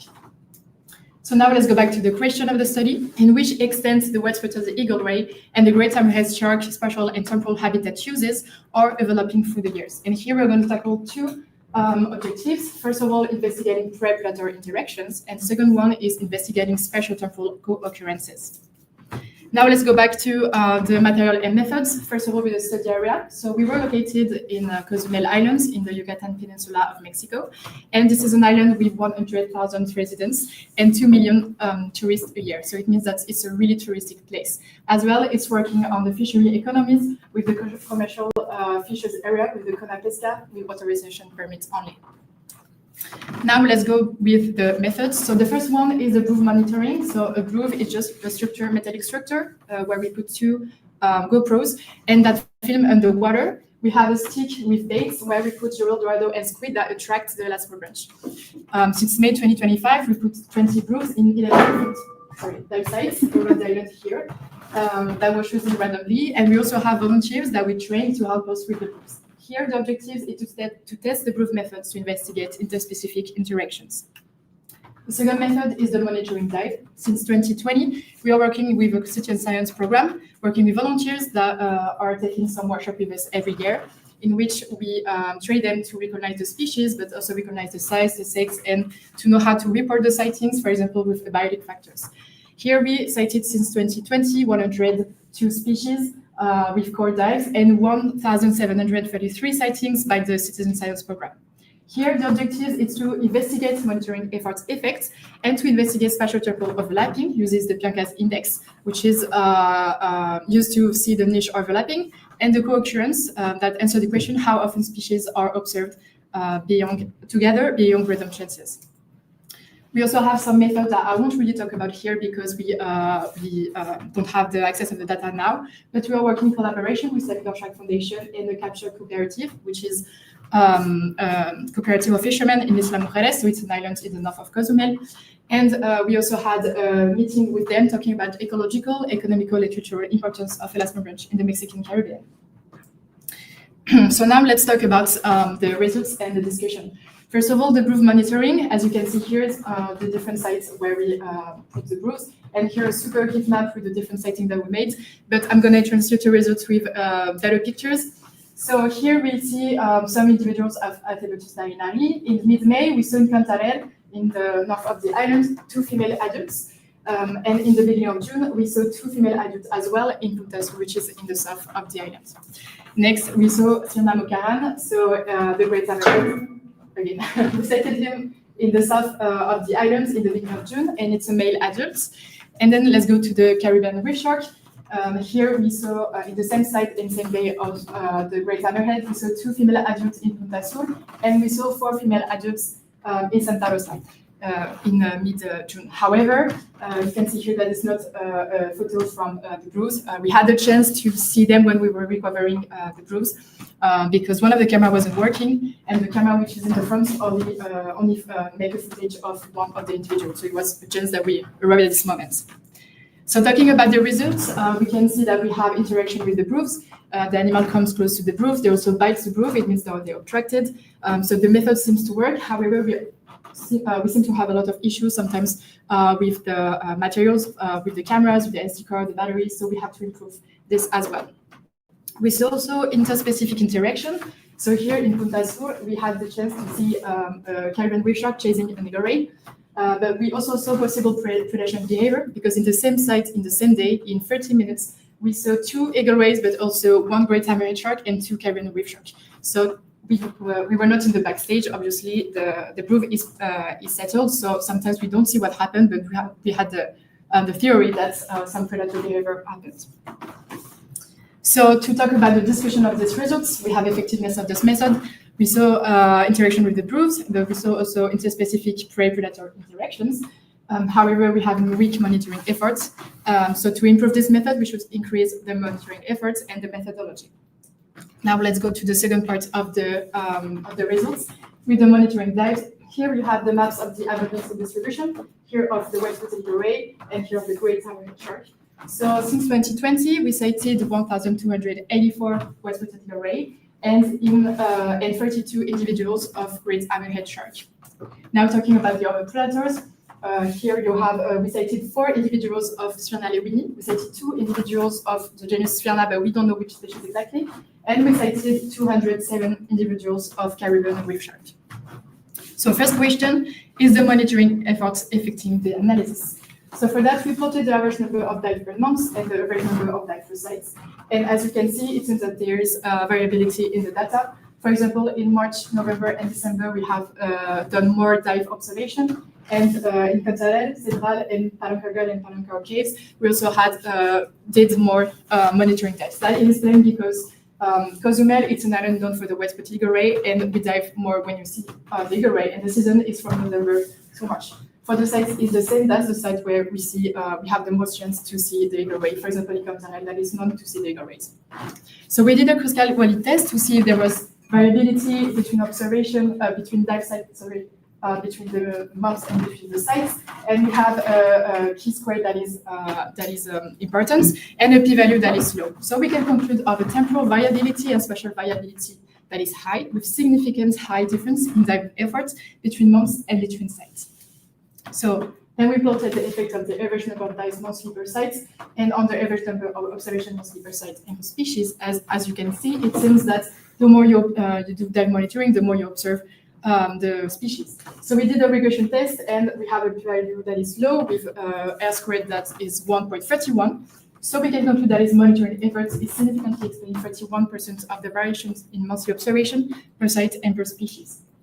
So to conclude on the monitoring efforts, if it's affecting the analysis, we conclude that yes, it explains 1/3 of the observation. We're supposed to see more Sphyrna mokarran in Cozumel because it's high site fidelity and residency, and because they target newborn pups near the nursery in shallow waters. Now let's talk about the second question, about are the species active during the same time period, and for that we do a global temporal analysis. In the graph you can see the monthly abundance per species. In blue you can see the white-footed eagle ray, sorry. In purple you can see the Caribbean reef shark, and in red you can see the great hammerhead shark. And you can see that it seems that when the eagle rays are there, the Caribbean reef sharks are there as well. But for the Sphyrna mokarran, we don't really see it because we only cited 32 individuals in 5 years. So what we did is a Pianka index. So the Pianka index is there to see the niche overlaps. It goes from 0 to 1. And the more it's close to 1, the more there is niche overlaps. We did a bootstrap to lower the data variability. And of course, we also included the sampling efforts to standardize the data. So first of all, the niche overlap between Aetobatusnarinari and Sphyrna mokarran, we had a Pianka of 1.28 that shows that there is a low temporal overlaps. However, the p-value is really high, so we cannot say that this conclusion is significant.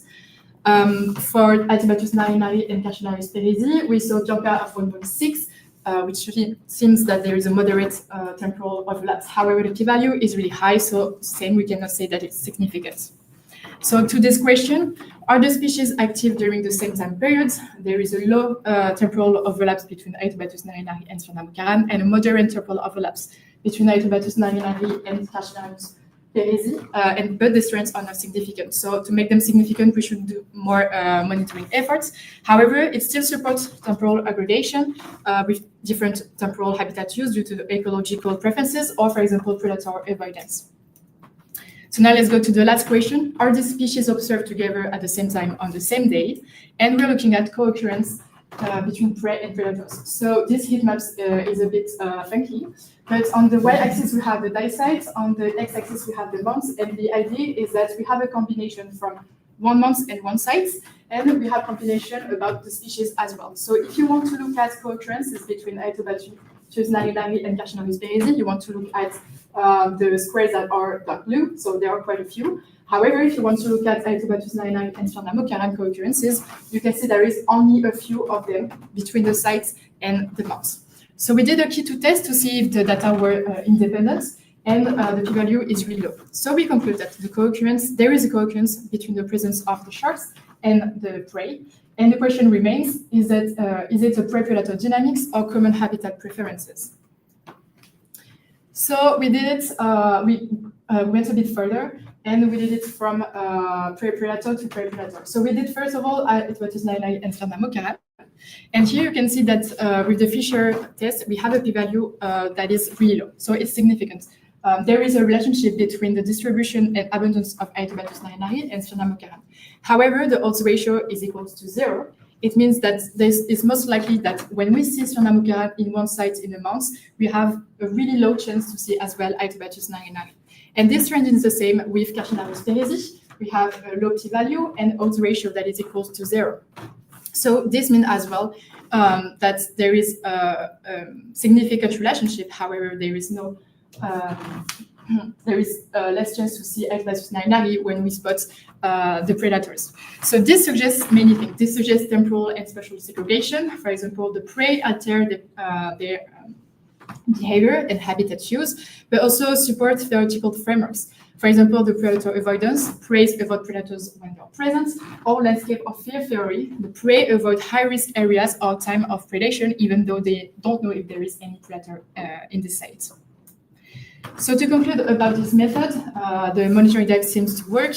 We have low to moderate overlaps between the prey and the predators, with significant relation between prey and predator spatial temporal distribution. That seems to be a prey segregation. However, we still have weak monitoring efforts. We show that there is a temporal variability and spatial variability that is high and significant. So to improve this method, we could increase the efforts of monitoring and as well the methodology. But we could also implement CMR methods, so capture, mark, recapture method with biotelemetry, for example, the tags, or photo identification. We already do photo identification, but it's quite hard because as our results are mostly done by a citizen science program, we don't always have the footage from the individual cited. So, for conclusion, with co-occurrence research was the chance to see some prey-predator dynamics. We also validate some methods. However, we see that the monitoring effort is quite a limit for our results. So we can do also further investigation. We'll be happy to work on the effects of the organic factors on habitat use and to do modelization, thanks to tag results, and to investigate, for example, other prey and predator dynamics and model, as well as fisheries service. Other method that we can do, as I said, capture, mark, recapture, capture, remark methods with biotelemetry and photo identification. So I would like to thank Cosmos Research, my colleagues, Ernesto, Ocean, and Laura. I would like to thank Saving Ocean Foundation and the Capture Cooperative, who always are super supportive and work with us since last year. I would like to thank all the people here, and thank you for listening to me.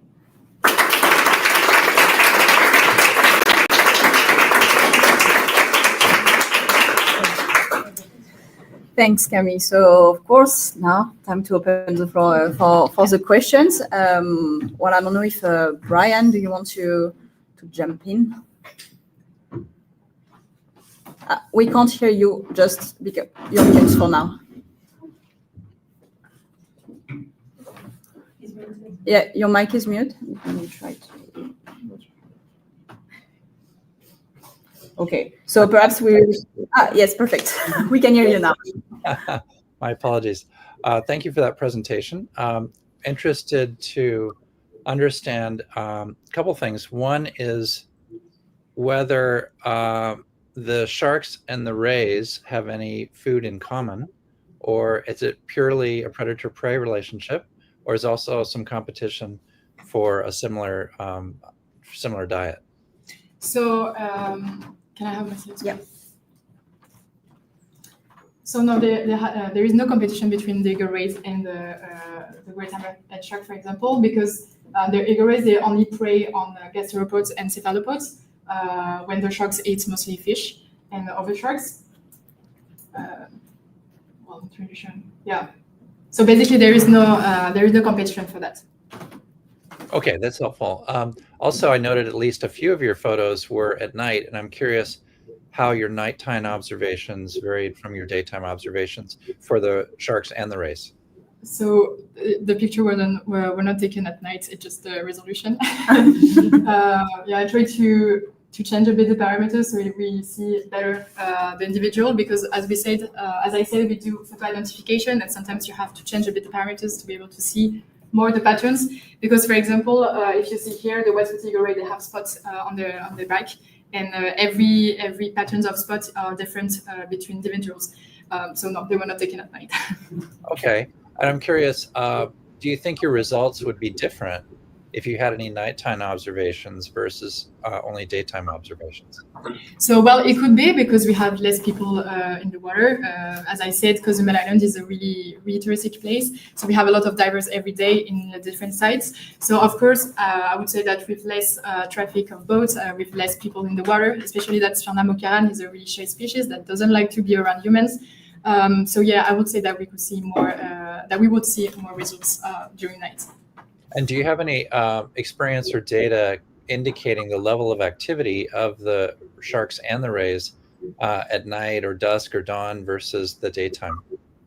Well, I did some night dive in Cozumel. I didn't have the chance to see any rays, any sharks during this time, but I know that there is a bit more activity during this time. As I said, there is less anthropogenic pressure. And yes, for example, the white fatigue array prey a lot on the cephalopods. And in Cozumel, I didn't see any cephalopod during the day, but we see a lot during the night. So that could be an example about a strategy for the array to prey on food. Yeah. Very good. Thank you. Thank you. Thank you, Brian. Okay, let's continue. We have also Hubert Bonnefond from Darwin Evolution. Hi, thank you for the presentation. You show that there is a link between the number of observations and the number of dives. Why you don't normalize your observation by the number of dives or something like that? Because in fact, in your number you show us, there is clearly, we don't know if completely if we observe a number of dives finally or a number of observations if there is no normalization. Can I have well, when I did so this question was to see if there is any effect, and we see that there was an effect on the observation. And so when I did the bootstrap data variability and the sampling effort, and I included in the Pianka the monitoring efforts. As we can see here, the Pianka in yellow and in green are not normalized with the sampling effort, and you can see that there is a difference in the results. For example, here Pianka is way more important. We have more like moderate to great temporal overlaps. So, but when we use the sampling effort, we can see that the data are lower. So yes, we did use the sampling effort. Okay. Another question concerning your.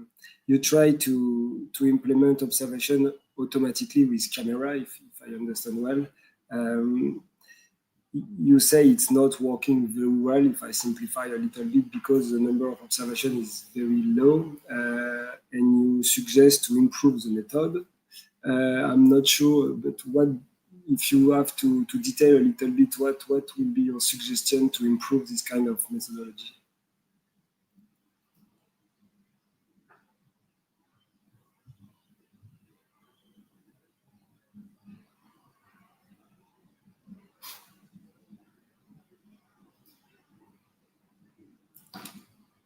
I don't hear.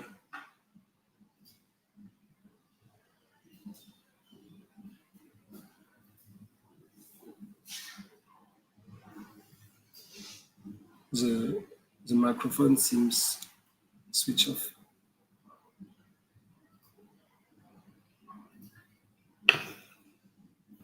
Okay. It's better, thank you. What I was saying is that for me, my guess is that the reason why we don't have that much observation is mostly because we don't do that much of group survey, because it costs a lot in Mexico to go on the boat, and because we have to privatize the boat to be able to do this kind of survey. And so in 2 months, we only did 11 surveys. Last year I was already in Mexico, and we did, I don't remember exactly, but we did about like 10 surveys as well, and we didn't see a lot of individuals. So for me, if we do like, for example, at least 1 or 2 Bruce survey per week, we will see more observation. And as I said, here we had the chance to see. Here we are just to see the great hammerhead in the south of the island. And that's a chance because I was told that in 10 years, a lot of divers haven't never seen the great hammerhead. So I think that if we focus in the sites where we sighted this species, we could see more interaction, prey-predator interaction. So the idea is more like to improve the monitoring efforts. And also, well, we didn't test that because we don't have enough data to do it. But when we saw the great hammerhead shark, the 2 Caribbean reef shark, and the 2 eagle rays in the sites, we were using Dorado, and it was the first time we were using this fish. So, there is no. It doesn't mean that Dorado attracts more the great hammerhead shark, but it was kind of a joke between us because it was a really we were lucky to have Dorado, and especially this day we found a lot of different species. So maybe we could try again and again to use Dorado. So yeah, and we also use the squid. So as I said, the Aetobatusnarinari prey on the cephalopods. So it could be also interesting to use more squid than we did because I think we did only 2 group survey with squid. Okay, thank you. And maybe a last question to open a little bit the discussion. There is a lot of model that help to follow prey-predator dynamics, and generally, especially when the data are not easy to collect, when the number of data are low, etc., it can be very helpful to understand things. Did you try or did you forecast to use such modelization approaches to have a better understanding of the job?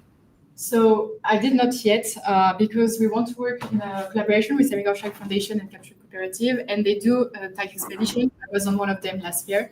And on the Osage website, they have the travel log of different hammerhead shark. For example, here you have Armstrong, and you can see his movement patterns around Islamoveles that is here and Posidonia is here. So it's really close. And what we want to do is, first of all, see the range estimation and also movement range to be able to do this. And the thing is that we have no white spotted eagle radar tagged. So basically, what I've seen with the literature, for example, with a study in Australia with Nicolas Lubitz, they were doing mostly tag expedition, and that are the best way to see the movement range from estimation, but also prey-predator interaction. There's other ways, for example, isotope or looking directly in the stomach contents. But yeah, for now it's not done because we're still waiting for the results because we're building the collaboration. But I hope I will have the time to do it for the report. Okay, thank you. Thank you. Thanks, Hubert. I'll go to Joseph and then Timothée.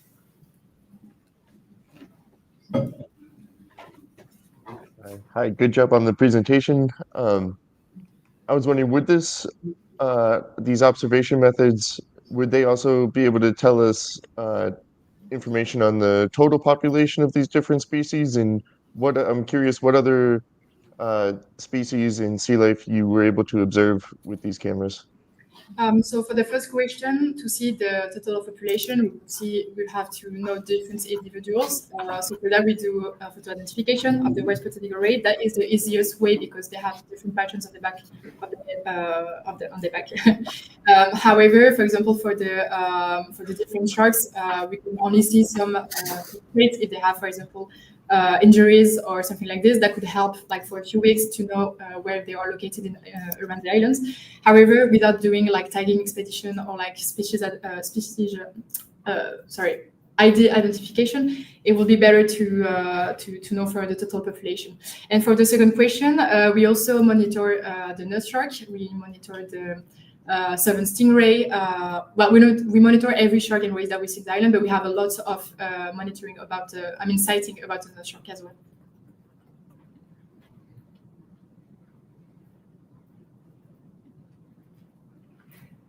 Okay, perfect. Thanks, Timothée. Thank you, Camille. Actually, my question was the same as Joseph's. So, yeah, I don't really have any other question. If you had that mark capture recapture through photo ID, how would you build your models to estimate the population? Because beyond these ecological questions, considering the conservation status of these endangered or threatened species, that is like a very important question. Yeah. So, do you have any idea how such models work? And in this case, how would you do? Yeah, well, to be honest, I'm not really an expert in modelization yet, but I want to work in this kind of field, so I hope I will be an expert as soon as possible. However, what we can do here and what I've seen in the literature is looking at, for example, abiotic factors, because as you said, it's important to do conservation strategies, and with that, we need to know what's happening in the parameters of the water. So, for example, we have the temperature, we have also the visibility, the current strength and direction. We also try to see the salinity.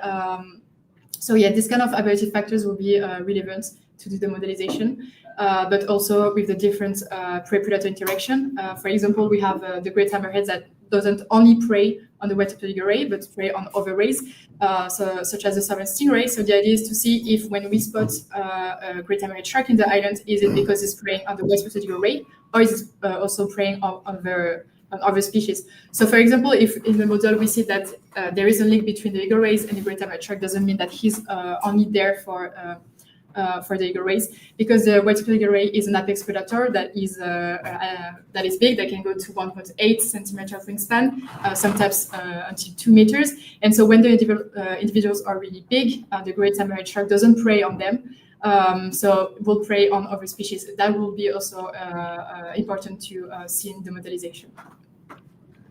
Okay, so outside population dynamics, ecological questions as well. Okay, cool. I just saw that you uploaded your report on the MARRES Moodle. So I'm looking forward to reading your report. And it should be very interesting. Thanks, Camille, for this very, very interesting presentation. Thank you again. Thanks, Timothée. So yeah. One question from you, Christophe? Two? Okay, two for you.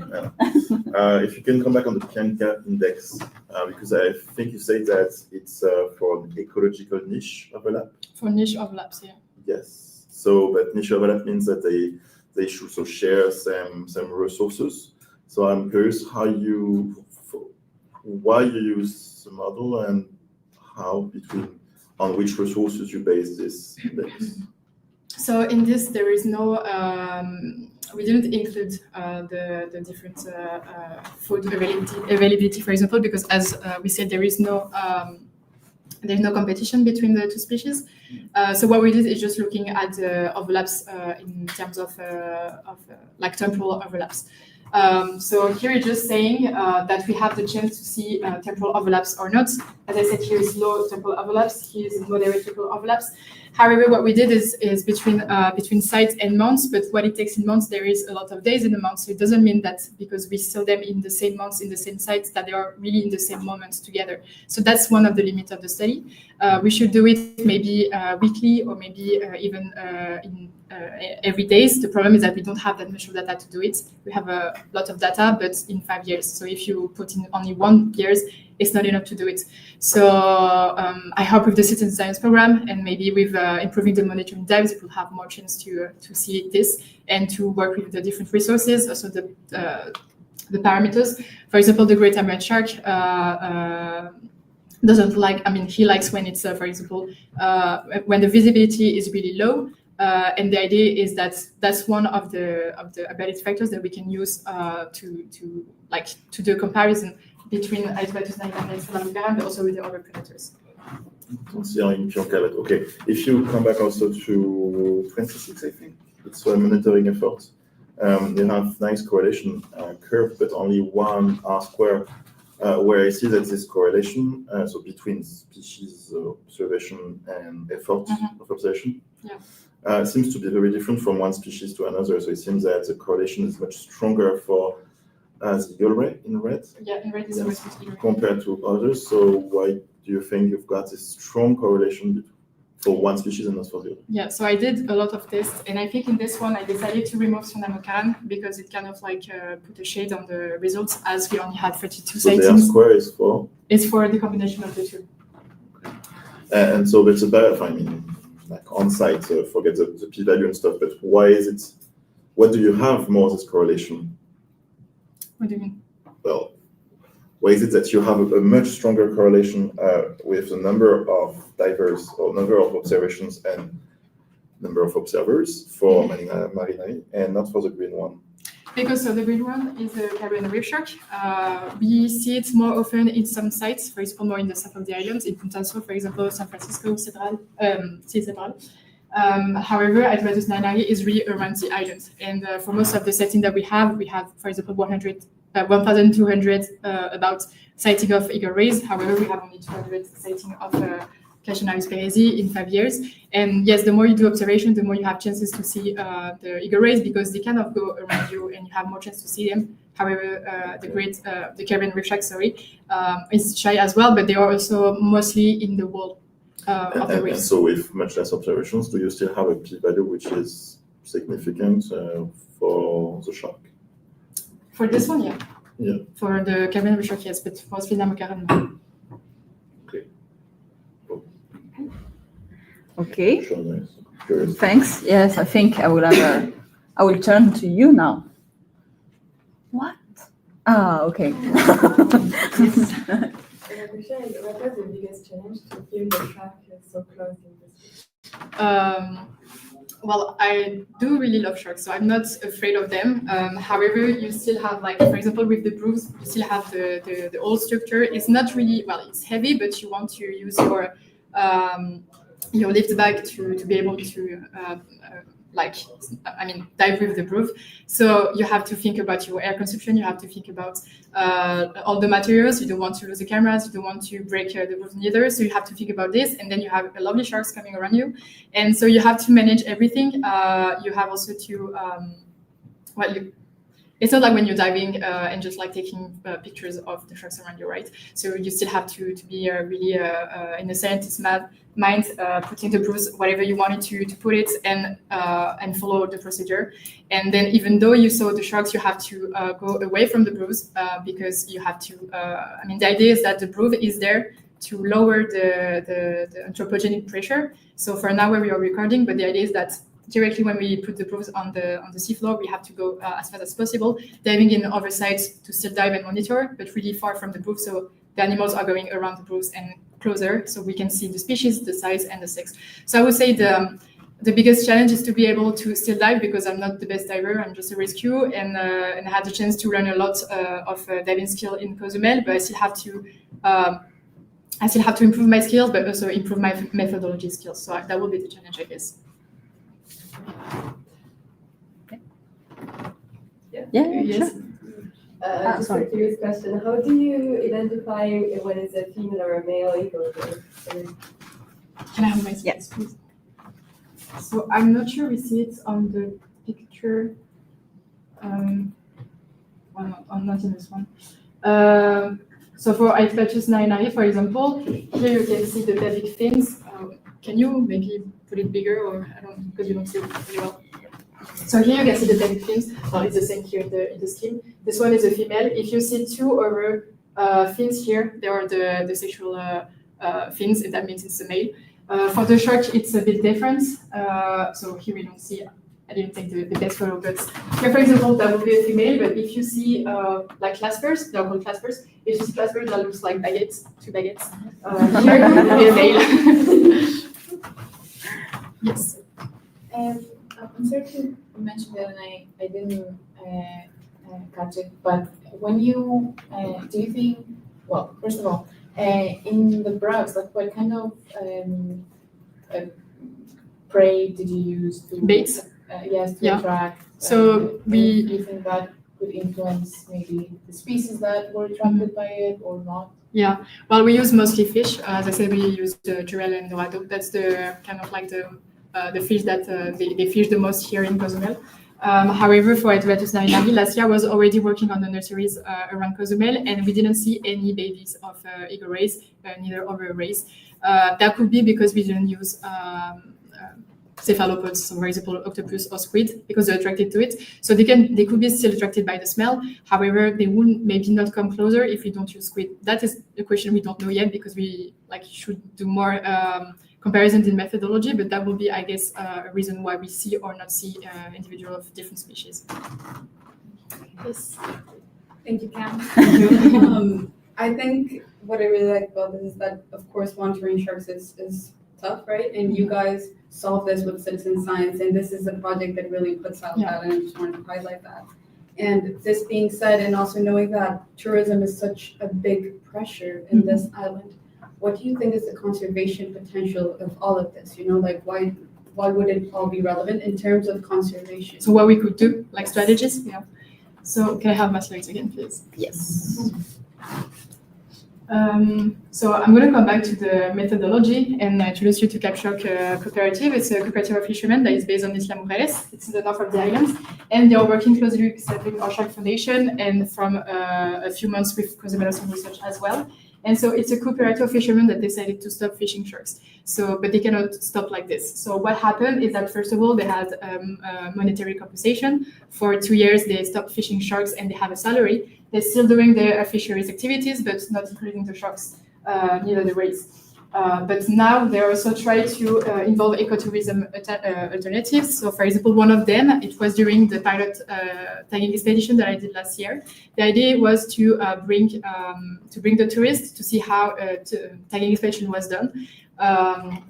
So I think they didn't do it yet. Because it's quite tricky. Ecotourism is a large name.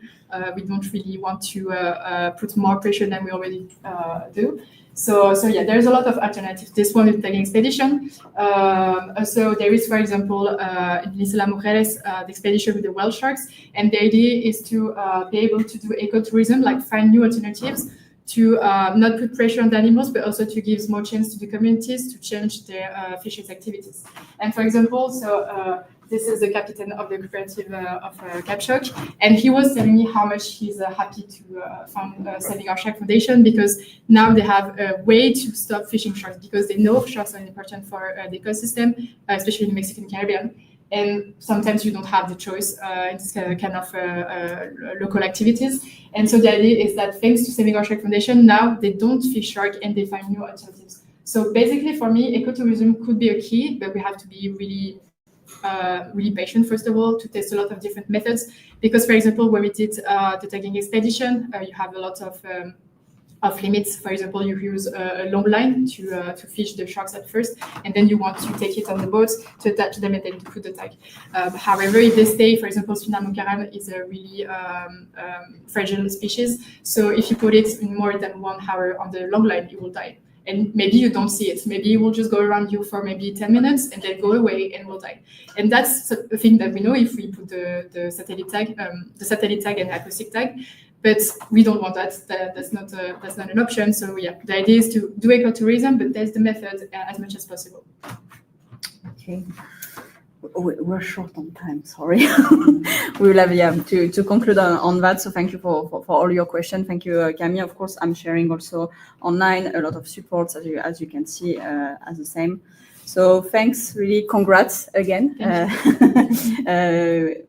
Thank you for being also online. So do not move, jury, do not move. But it's just also to say thank you for everyone who was following us. So of course you can stay tuned on our YouTube channel, because it's not over. In a couple of days, weeks, we have the video pitch to discover, and we will find you back for the graduation ceremony. So yeah, thank you so much for being with us online. Unfortunately, we will not be able to follow the last presentation, but we stay with everyone. I just have to end the stream. Thank you again.